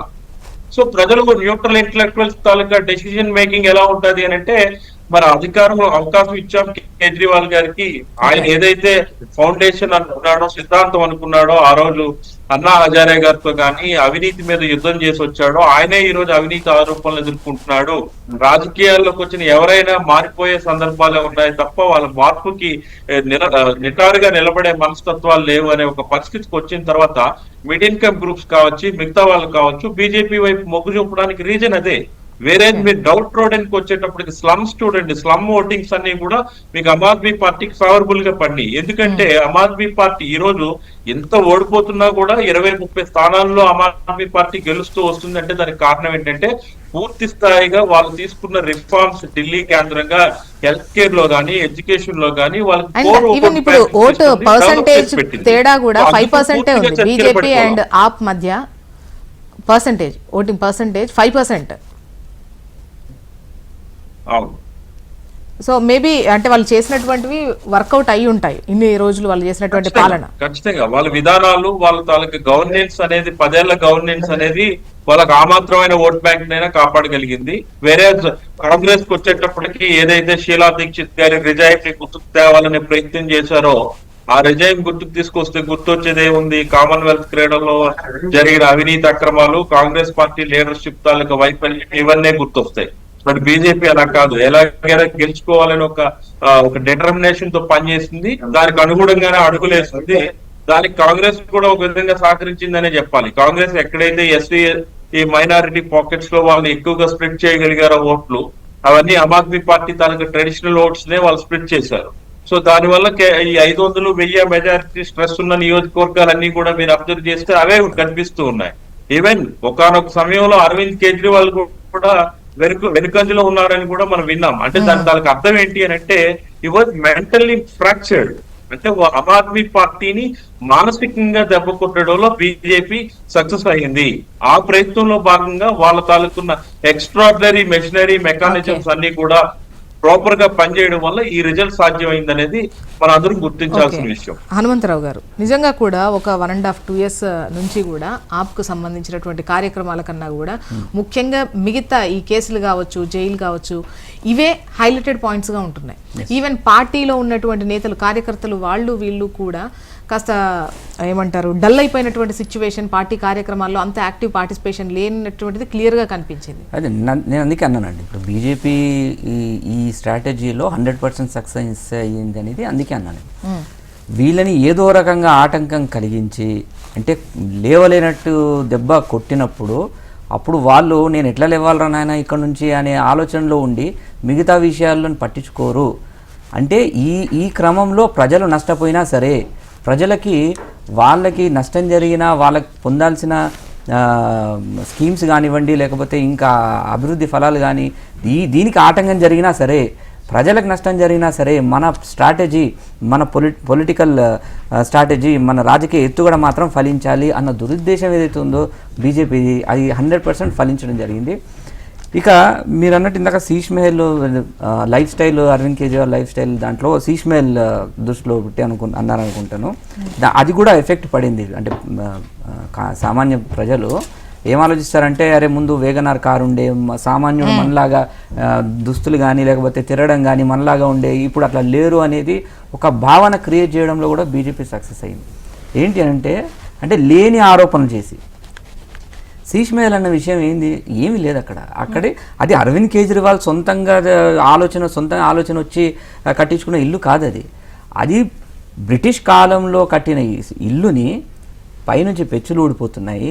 ఈ పీడబ్ల్యూనే డిపార్ట్మెంట్ ఉంటుంది, ఇప్పుడు housing development constructions government department ఉంటుంది, అది సర్వే చేస్తుంది కదా, అసెస్మెంట్ చేస్తుంది కదా, ప్రతి గవర్నమెంట్ బిల్డింగ్ ఇంకెన్ని రోజులు ఉంటుంది, దీనికి మరమ్మతులు ఏమైనా చేయాలా అనేది ఆలోచన చేస్తుంది కదా. ఆ క్రమంలో వీళ్ళు ఇచ్చిన పీడబ్ల్యూడి ఇచ్చిన రిపోర్ట్ ఏంటంటే, ఈ ఇల్లు ఆల్మోస్ట్ శిథిలావస్థకు చేరుకుంది, దీన్ని మళ్ళీ కట్టాలి లేదా దీనికి మరమ్మతులు చేయాలి అన్న ఇచ్చిన రిపోర్ట్తో కట్టిన మరమ్మతులు చేసిన ఇల్లు అంతే తప్పితే దాంట్లో కోట్లు పరదలు, కోట్లు బంగారు టాయిలెట్లు ఎవరు కట్టించుకుంటారండి? అదే ఆలోచించడానికన్నా వాస్తవానికి దగ్గర ఉండాలి కదా. ఇప్పుడు ఇంకోవైపు ప్రధాని మోదీ ఇల్లు కట్టడానికి 800 కోట్లు ఖర్చు చేసినారు. మరి దాని గురించి ఎవరు మాట్లాడారు? ఏ మీడియా ఛానల్ రారు. ఎందుకంటే అన్ని అదానీ ఛానల్సే కదా, అన్ని సెంట్రల్లీ కంట్రోల్డ్ ఛానల్సే. అదానీ ఈరోజు ఎన్డీటీవీ ఎట్లొచ్చింది అదానికి? పోర్ట్లు కానీ ఎయిర్పోర్ట్లు కానీ అదానికి మాత్రమే కోయిన్సిడెన్సా? ఇంత కోయిన్సిడెన్స్ ఎక్కడ ఉందా? Too many coincidence is conspiracy. ఇది కాన్స్పిరసీ కాకపోతే ఇంకేంటి? పోర్ట్లు కానీ ఛానళ్ళు కానీ ఇవన్నీ అదానీ హస్తమయం అయిపోతుంటే ఇది అవినీతి కాదా? ఓకే, శ్రీవర్ధన్ రెడ్డి గారు బీజేపీ నుంచి జాయిన్ అయ్యారు, ప్రస్తుతం స్టూడియోలో ఉన్నారు. నమస్తే అండి, వెల్కమ్ టు ద డిబేట్. మొత్తానికి ఢిల్లీ పీఠం కైవసం అయిపోయినట్టే అనిపిస్తోంది. ఇంకో గంటలో టోటల్ క్లారిటీ వస్తుంది. మ్యాజిక్ ఫిగర్ కూడా దాటేశారు, 42 and 28గా ఉన్నట్టున్నది. అంటే ఉదయం నుంచి చూస్తూ ఉన్నప్పుడు అది కొంత అటు ఇటు అవుతూ ఉంది. So mostly Bharatiya Janata party అయితే మ్యాజిక్ ఫిగర్ దాటి ఈసారి అధికారంలో బీజేపీ వస్తుంది అనేది అయితే మనకు మార్నింగ్ నుంచి వస్తున్న ట్రెండ్ ప్రకారం అయితే జరుగుతూ ఉంది. సో మోర్ దాన్ 52%, 48% ఇట్లా రకరకాలుగా జరుగుతూ ఉంది. అయితే ఒకటి మాత్రం నిజమైందంటే 26 సంవత్సరాల తర్వాత ఢిల్లీ ప్రజలు ఏదైతే మోదీ గత 2 టర్ములు ఏదైతే సుపరిపాలన దేశంలో అందిస్తున్నారో, ఈసారి ఢిల్లీ ప్రజలు ఏంటంటే ఆ సుపరిపాలనను కూడా మేము ఢిల్లీలో పొందాలి అనేటువంటి ఒక ఆలోచనతోటి ఢిల్లీ ప్రజల్లో కూడా మార్పు వచ్చి భారతీయ జనతా పార్టీకి ఈసారి పట్టం కట్టారు. సో మనం చూసాం గత 14 ఎన్నికలు కావచ్చు, 19 ఎన్నికలు కావచ్చు, 23 ఎన్నికల్లో. సో ఢిల్లీ ప్రజలందరూ కూడా ఏకపక్షంగా 7 పార్లమెంట్ లోక్సభ స్థానాలుంటే పూర్తిగా బీజేపీకి ఇవ్వడం. సో అక్కడున్న ఢిల్లీ ప్రభుత్వానికి వచ్చినప్పుడు కేజ్రీవాల్కి ఇవ్వడం అనేది మనం 2 టర్మ్లు చూసాం. సో ప్రజలు 2013లో కేజ్రీవాల్ వచ్చిన రోజు, ఢిల్లీకి వచ్చిన రోజు, ఆ రోజు ఆయన అవినీతిపై పోరాటం అని చెప్పేసి మరి అన్నా హజారే గారిని ముందు పెట్టుకొని ఏదైతే ఆడారు, అంటే ఆయన వెనకాల ఏదో ఒక బిహైండ్ ఆలోచనతో వచ్చారు. కానీ ఆయన అన్నా హజారే మూవ్మెంట్ ఒక ట్రాన్స్పరెన్సీ మూవ్మెంట్, ఒక ప్రజల్లో ఒక మార్పును తీసుకురావాలి, అవినీతి తగ్గాలనేటటువంటి ఆలోచనతో వస్తే కేజ్రీవాల్ దాన్ని సొంతం చేసుకొని సో ఆ రోజు 13లో ప్రారంభమైనటువంటి తన యొక్క రాజకీయమైనటువంటి పరంపర 14 ఎన్నికల్లో పూర్తి స్థాయిలో మంచి 15లో జరిగిన ఎన్నికల్లో వచ్చారు. సో ప్రజలకు అర్థం చేసుకోవడానికి కోసం కేజ్రీవాల్ను 10 సంవత్సరాలు పట్టింది. సో ఈయన చెప్పినటువంటి ఏదైతే ఒక అవినీతి ఉద్యమానికి వ్యతిరేకంగా మరి ఒక నాయకుడిగా ఈ యొక్క కేజ్రీవాల్ వచ్చారో, ఈయన కూడా కాంగ్రెస్ పార్టీ యొక్క ఆలోచనతో ఉన్నటువంటి వ్యక్తి అని చెప్పేసి సో ఢిల్లీ ప్రజలకు అర్థం కావడానికి కొంత సమయం పట్టింది. సో ఇప్పుడు పూర్తిగా అర్థమైన తర్వాత అక్కడ మార్పు కావాలి, మోదీ సర్కారు కూడా ఇక్కడ జరగాలని చెప్పి ఇలా ప్రజలు బలంగా కోరుకొని ఇక మార్పు అనేది కనిపిస్తుంది. అయితే దీనిలో ఇంట్రెస్టింగ్ ఏంటంటే ఒకటి అంటే బీజేపీ పర్టికులర్గా ఇతర రాష్ట్రాల్లో ఉన్నప్పుడు, ఎన్నికలు ఉన్నప్పుడు ఒక రకమైనటువంటి మేనిఫెస్టో, ముఖ్యంగా చెప్పాలంటే ఇటువంటి కొన్ని సంక్షేమ పథకాలకు ఆల్మోస్ట్ బీజేపీ దూరంగానే ఉంటుంది, అంటే అంత ఈజీగా ఇవ్వదు హామీ. సో బట్ ఢిల్లీకి మాత్రం మహిళలకు 2500 ఇస్తాము అని చెప్పి చెప్పడం, లైక్ ఇటువంటివి గత ఆప్ ఏవైతే చేసిందో అవన్నీ ఇవ్వడం, దాంతోపాటు ఇంకో 500 ఎక్కువనే వేసి ఇవ్వడము అన్నటువంటిది ఒకటి తీసుకొచ్చారు. అండ్ రెండో విషయం ఏంటంటే వీళ్ళు పదే సెంట్రల్ సహకరించట్లేదు అని అంటే మేబీ డబుల్ ఇంజన్ ఉంటేనే వర్కౌట్ అవుతుందేమో అని మరొకటి అనుకున్నట్టున్నారు.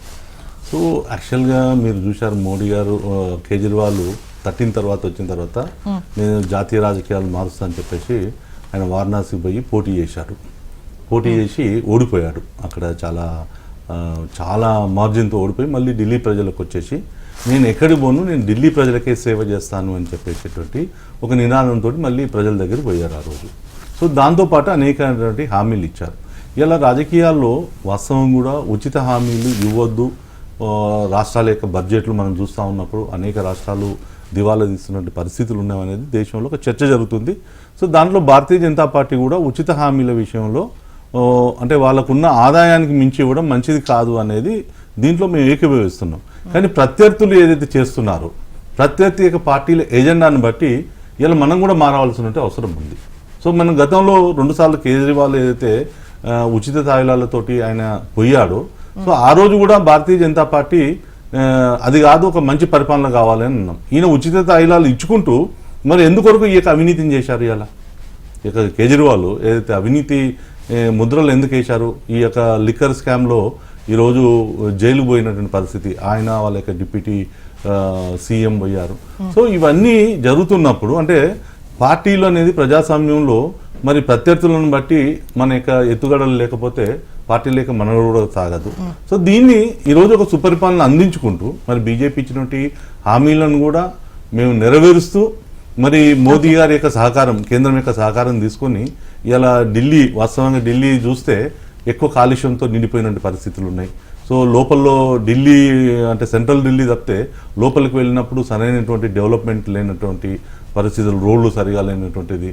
తర్వాత అక్కడ ఢిల్లీ అంతా కూడా మాస్ ఈరోజు ఎక్కువ స్లమ్లు ఉన్నటువంటి పరిస్థితులు ఉన్నాయి. సో వీటన్నిటిని కూడా మార్పు తీసుకురావాల్సిన అవసరం ఉంది. ఒకవైపు సంక్షేమం ఉండాలి, రెండో డెవలప్మెంట్ అనేది ఉండాలి.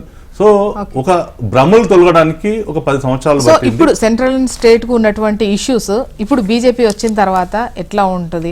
ఎందుకంటే చాలా సందర్భాల్లో కూడా రాష్ట్రానికి సహకరించట్లేదు, ఇబ్బంది పాలే చేస్తున్నారు అన్నటువంటిది పదే ఆప్ చెప్పినటువంటి క్రమంలో ఒకసారి విశ్లేషణ తీసుకుందాం విక్రమ్ పోలా గారి దగ్గర నుంచి. విక్రమ్ గారు చెప్పండి. అంటే గతంలో ఆప్ పదే ముఖ్యంగా చాలా ఇష్యూస్కు సంబంధించి ఇప్పుడు ఢిల్లీ అనేది ముఖ్యంగా అన్ని రాష్ట్రాలలో కాదు, చాలా అంశాలు అనేవి కేంద్రంతోనే ముడిపడి ఉంటాయి, సెంట్రల్తోనే ముడిపడి ఉంటాయి. సో అటువంటి క్రమంలో చాలా నిర్ణయాలు తీసుకునేటువంటి క్రమంలో మాకు ఫ్రీ హ్యాండ్ లేదు, లేదంటే ఇంకా మంచి పర్ఫార్మెన్స్ ఉండేది, శాంతి భద్రతలకు కావచ్చు వీటన్నింటికి సంబంధించి మంచిది ఉండేది అని చెప్పేసి పదే పదే చెప్తున్నటువంటి క్రమంలో ఇక ఇప్పుడు ఎలా ఉండే ఛాన్సెస్ ఉన్నాయి మీరు అనుకుంటున్నారు? ఖచ్చితంగా కొంతవరకు వాస్తవం ఉన్నదండి అది. ఎందుకంటే ఫ్రీ హ్యాండ్ లేకపోవటం, అక్కడ ఎల్జీ లెఫ్టినెంట్ గవర్నర్ ఎవరో అయితే ఉన్నారో ఆయన అనేక సందర్భాల్లో ఒక రాష్ట్ర ప్రభుత్వానికి ముగుతాడు వేయాలి, పార్టీని అంటే ఆప్ ప్రభుత్వాన్ని కొంచెం కంట్రోల్ చేయాలనేటువంటి విధానాలు ఉన్నాయి. సాధారణంగా ఏంటంటే గతంలో కూడా కేంద్రంలో కాంగ్రెస్ పార్టీ అధికారంలో ఉన్నప్పుడు కూడా కాంగ్రెసేతర పార్టీలు ఉన్నటువంటి రాష్ట్రాల పట్ల వివక్ష చూపించడం అనేటువంటిది భారతదేశంలో చాలా సర్వసాధారణంగా జరుగుతూ వచ్చింది. అదేవిధంగా కేజ్రీవాల్ కూడా ప్రభుత్వాన్ని సాఫీగా రన్ చేయాలనేటువంటి ఆలోచన కాకుండా ఆయన ఢిల్లీకి పరిమితం కాకుండా మిగతా రాష్ట్రాలకు కూడా విస్తరించాలనేటువంటి ఒక దీనితో జాతీయ స్థాయిలో ఆపుని విస్తరించాలి, అదేవిధంగా తను కూడా ప్రధాని క్యాండిడేట్ గా అభ్యర్థిగా ఫ్యూచర్ లో కొంత ఎస్టాబ్లిష్ అవ్వాలనేటువంటి ఒక అది కూడా ఆయనకి కలిగింది. అందువల్లనే మనం చూసాం ఒడిశాలో కూడా ఆయన పోటీ చేశారు. అక్కడ బలం లేకపోయినా కూడా దాదాపు ఒక 80 సీట్లో పోటీ చేసి 78 స్థానాల్లో అక్కడ డిపాజిట్ పోగొట్టుకున్నారు. హర్యానాలో ఏం జరిగిందో మనం చూసాం. సరే పంజాబ్లో అంటే వాళ్ళు అధికారంలోకి వచ్చారు. జమ్మూ కాశ్మీర్లో కూడా పోటీ చేశారు, ఒక స్థానం వచ్చింది. అంటే కేజ్రీవాల్ గారు కూడా ముందుగా ఢిల్లీని ముందు చక్కదిద్దుకొని అక్కడ కన్సాలిడేట్ అయ్యి 2 సార్లు పెద్ద ఎత్తున మెజారిటీ వచ్చిన మాట వాస్తవమే, కానీ ఇచ్చినటువంటి హామీలను ఫుల్ఫిల్ చేయాలి, ముందు దాని మీద దృష్టి పెట్టకుండా మీరు పార్టీని విస్తరించుకునే క్రమంలో పార్టీని మిగతా రాష్ట్రాల్లో బలోపేతం చేసుకోవాలనేటువంటి ఒక అభిప్రాయంతో ఆయన ముందుకెళ్లారు. అదేవిధంగా వాళ్ళ పార్టీలో కూడా ఏదైతే వాళ్ళ స్లోగనే ఇండియా అంటే అగెనిస్ట్ కరప్షన్ అనేటువంటిది ఒక స్లోగన్, వాళ్ళ ప్లాంక్ అది.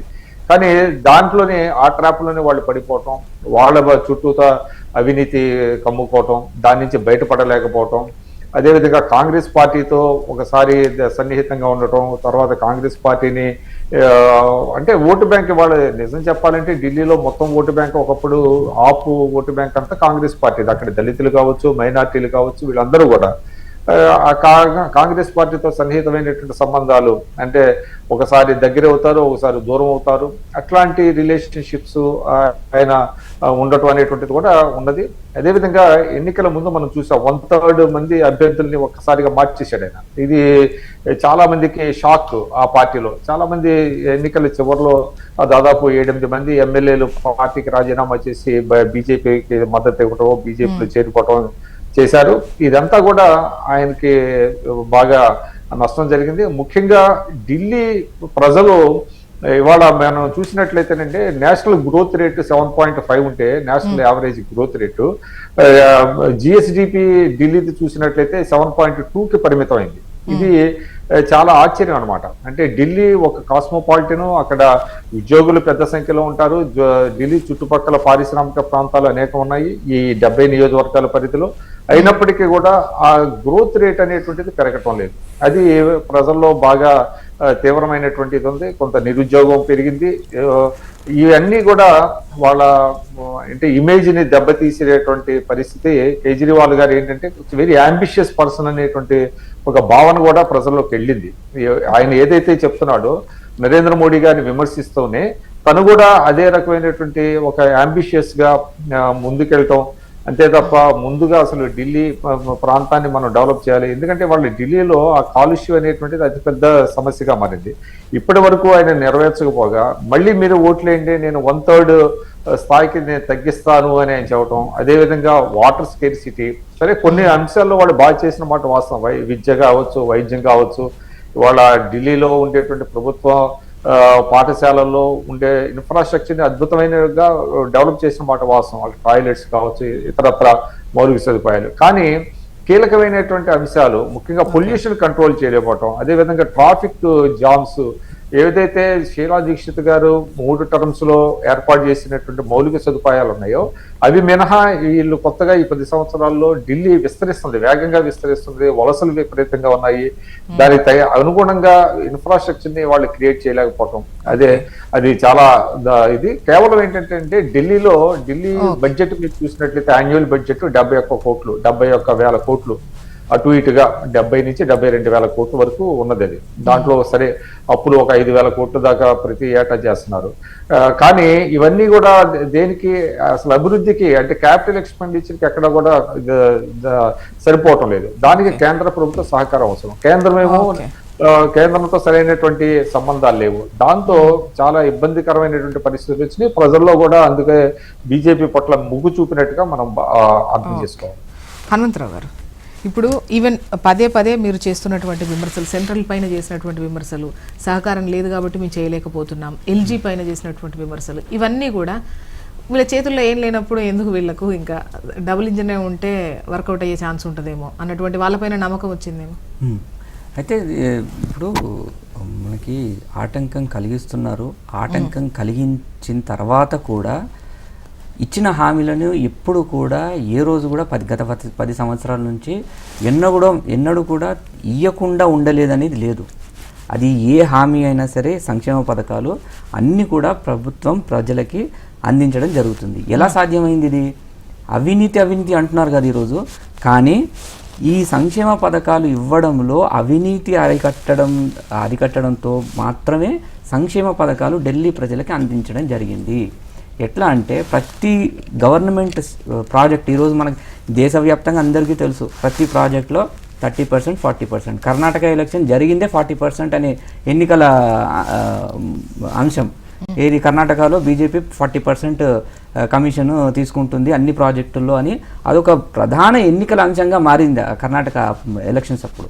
అట్లా దేశవ్యాప్తంగా 30-40% కమిషన్ తీసుకుంటున్న రోజుల్లో ఇప్పుడు ఆమ్ ఆద్మీ పార్టీ మాత్రం ఆ 0% కమిషన్ అంటే అవినీతి పూర్తిగా నిర్మూలించి లేకుండా చేసి ఆ 30-40% కంప్లీట్గా సంక్షేమ పథకాలకు డైవర్ట్ చేయడం వల్ల ఈరోజు ఢిల్లీలో ఉన్న ఆర్థిక వ్యవస్థ ఏదైతే ఉందో దాన్ని ఎటువంటి ఆటంకం కలగకుండా జీడిపి ఈ జిఎస్డిపి ఈరోజు 9.18%, నేషనల్ యావరేజ్ కన్నా ఎక్కువ ఉంది. యాన్యువల్ గ్రోత్ రేట్ వచ్చేసి 9.2%, ఇది కూడా నేషనల్ యావరేజ్ కన్నా ఎక్కువ ఉంది. అంటే ఢిల్లీ 10 సంవత్సరాలుగా ఏ సంవత్సరం కూడా డెఫిసిట్ బడ్జెట్ లేదు, సర్ప్లస్ బడ్జెటే ప్రతి సంవత్సరం కూడా. అంటే వస్తున్న ఆదాయం ఎక్కువ, పెట్టే ఖర్చు తక్కువ. అట్లానే డెవలప్మెంట్ యాక్టివిటీస్ లేవా అంటే డెవలప్మెంట్ యాక్టివిటీస్ కూడా ఉన్నాయి. నేను ఇందాక అన్నట్టు ఫ్లైఓవర్లు స్వాతంత్రం వచ్చినప్పటి నుంచి ఇప్పటిదాకా ఎన్ని ఫ్లైఓవర్లు కట్టినారో ఈ 10 సంవత్సరాలు అంతకన్నా ఎక్కువ ఫ్లైఓవర్లు కట్టినారు. విత్ నంబర్ చెప్పగలను. సో ఇట్లా డెవలప్మెంట్ సంక్షేమం రెండు బ్యాలెన్స్ చేసుకుంటూ మీరంతా బెటర్ గానే పర్ఫామ్ చేశారనేది మీ ఒపీనియన్. బట్ అంటే ఈ 10 ఏళ్ళు ఉన్నారు కాబట్టి ఇంకొకరికి అవకాశం ఇద్దామని ఇచ్చారనుకుంటున్నారా?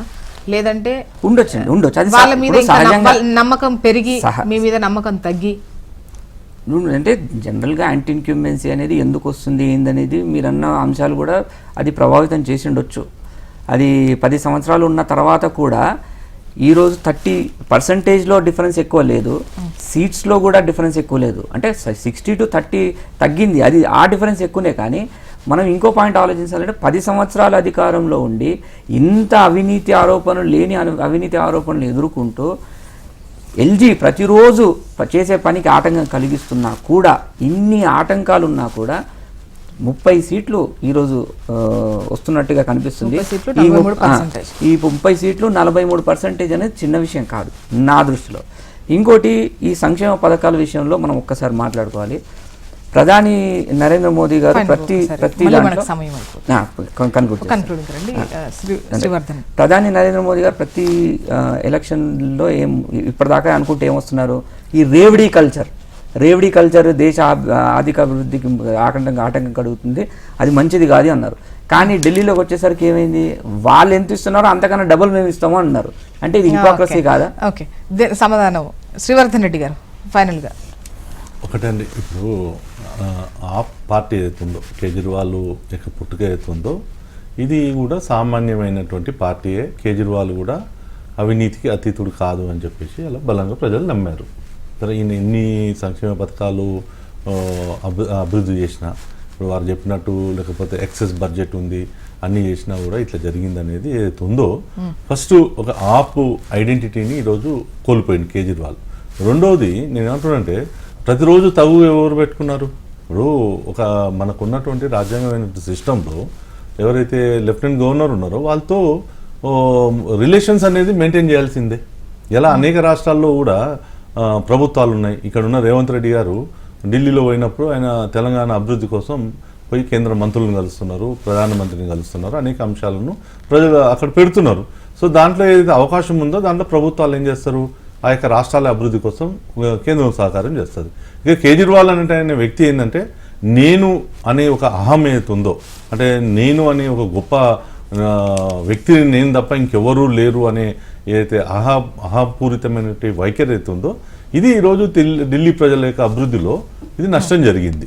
సో ప్రజలు కూడా ఏం ఆలోచించారు, ఢిల్లీలో ఉన్నటువంటి ప్రజలందరూ కూడా ఎందుకు ఈ కేజ్రీవాల్ను బదులు ఏదైతే డైరెక్ట్ జరగాల్సిన అభివృద్ధి ఏదైతే ఉందో ఒకసారి అవకాశం బీజేపీకి ఇచ్చి, సో డబుల్ ఇంజన్ సర్కార్లో ఒక మంచి ఈరోజు దేశంలో అనేక నగరాలు మంచి అభివృద్ధిలో పోతున్నప్పుడు ఢిల్లీ కాలుష్యం కావచ్చు అనేక రకాలతో ఇబ్బంది పడుతూ ఉంది. కాబట్టి సో ఒక డెవలప్మెంట్ మోడల్ను మనం ఎందుకు తెచ్చుకోవద్దు అనేది ఒక బలమైన చూద్దామండి. 27 ఏళ్ల తర్వాత బీజేపీకి ఢిల్లీ పీఠం దక్కినట్టు అది అధికారికంగా మరో కొద్దిసేపట్లో ప్రకటిస్తారు. ప్రస్తుతానికైతే క్లియర్గానే అర్థమవుతోంది బీజేపీ అధికారం చేజెక్కించుకున్నట్టు. చూద్దాం ఇప్పుడు పాలన ఏ విధంగా ఉంటుంది, ముఖ్యంగా ఇతర రాష్ట్రాలతో ఉన్నటువంటి సంబంధాలకు సంబంధించి కావచ్చు, ఈ పొల్యూషన్కు సంబంధించి కావచ్చు, నదీ జలాలకు సంబంధించి కావచ్చు, అండ్ పాలన మీరు ఇచ్చినటువంటి హామీల అమలు కావచ్చు, అండ్ చూద్దాం మున్ముందు ఏ విధంగా ఉంటుందో. మొత్తానికైతే ఇప్పటి వరకు అయితే క్లియర్గా బీజేపీ 48%, అటు ఆప్ 43%, కాంగ్రెస్ 6%తో ఉంది. సీట్ల విషయానికి వస్తే 40-28, అటు కాంగ్రెస్ అయితే 0 ఉన్నటువంటి situation. And thank you so much అండి డిస్కషన్లో పాల్గొన్నందుకు శ్రీవర్ధన్ రెడ్డి గారు, హనుమంతరావు గారు. థ్యాంక్ యూ అండి. ఇది ఇవాల్టి హస్తిన తీర్పుపై స్పెషల్ డిబేట్. చూస్తూనే ఉండండి హెచ్ఎం టీవీ. వార్త ఆగదు, నిజం తాగదు.